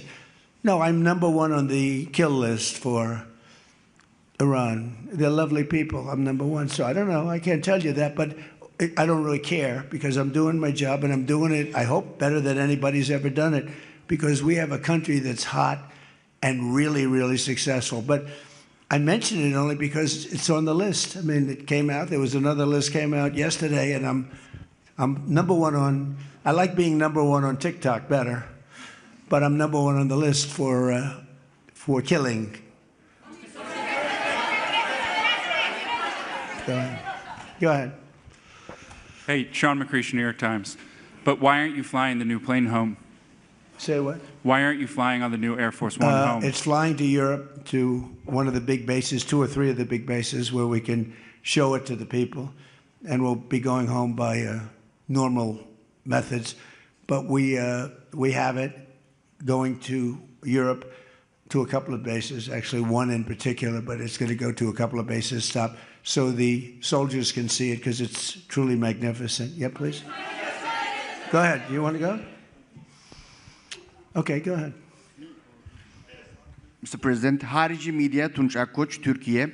Mr. President, it seems that the war with Iran may start again. What do you expect from your European allies? I don't think it's going to start again. I think it's going to go very quickly. They hit a couple of ships, and so we hit them much harder. When they hit, we hit 10 times harder. You know, we hit much harder than they do. We have a lot better equipment than they do. We may even, somebody asked before, do you think you'll hit them tonight? I said, we might. Yeah, we might. But when they hit, we hit. You know, it's what we use their language. We speak their language. No, I don't think so. I think anything that happens is going to be over very quickly, and we'll only make it safer, including for oil. Oil is going to be very free, very easy, and it's going to happen very fast. We have the Hormuz Strait. The boats have pulled out. I mean, there's a gusher of oil right now. We have a lot of oil.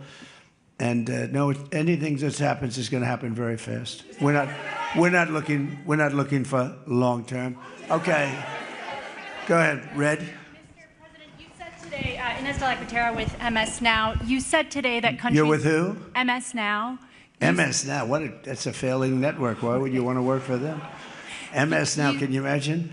They wanted to get away. They took the name NBC because they were embarrassed by it. Go ahead, let's go. When do you hear this question? You said today that countries like Spain, Italy, and the UK were not there for the U.S. in its war with Iran. Should those countries be attacked, will the U.S. be there for them? Well, I'll tell you what. Number one, Spain has been very bad, but you know Italy's been good, and almost all of the countries have been good. They just had a bad moment. They didn't help us. We didn't need their help, but if we would have wanted their help, I said, by the way, if I want help, Sir would rather remain on the sidelines, and I didn't like that answer. UK gave an answer that was sort of weirder than that. They went out. I said, would you like to help? They said, we do, but we want to wait till the war is over. This was not in the spirit of Winston Churchill. So, yeah, I mean, I'll tell you what, I can only say if there's one word that comes out of today, it's unification. I've never seen anything like it. Every one of those countries, they love us, they love each other. That was tremendous unification. It was a nice thing to say, and it was a very fair question, too. Yeah, green?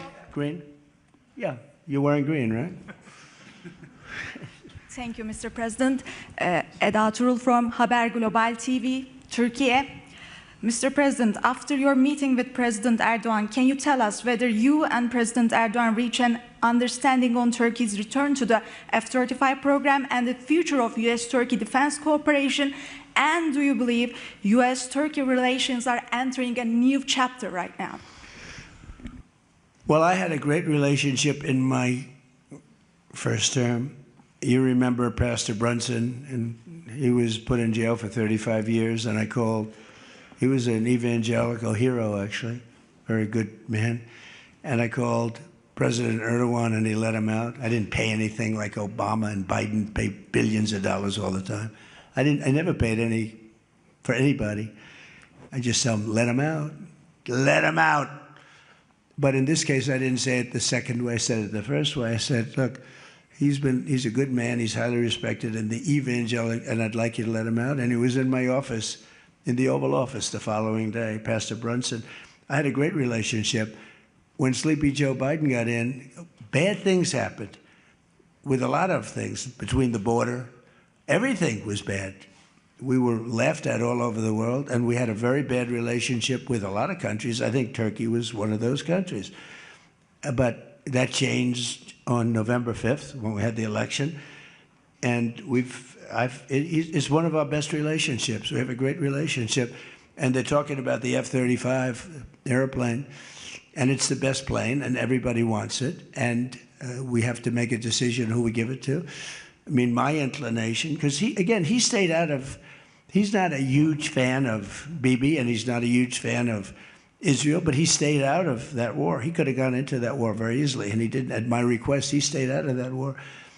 He's been a very good ally. I mean, Marco could tell you we have a very strong relationship with Turkey. You know, it's a very big country.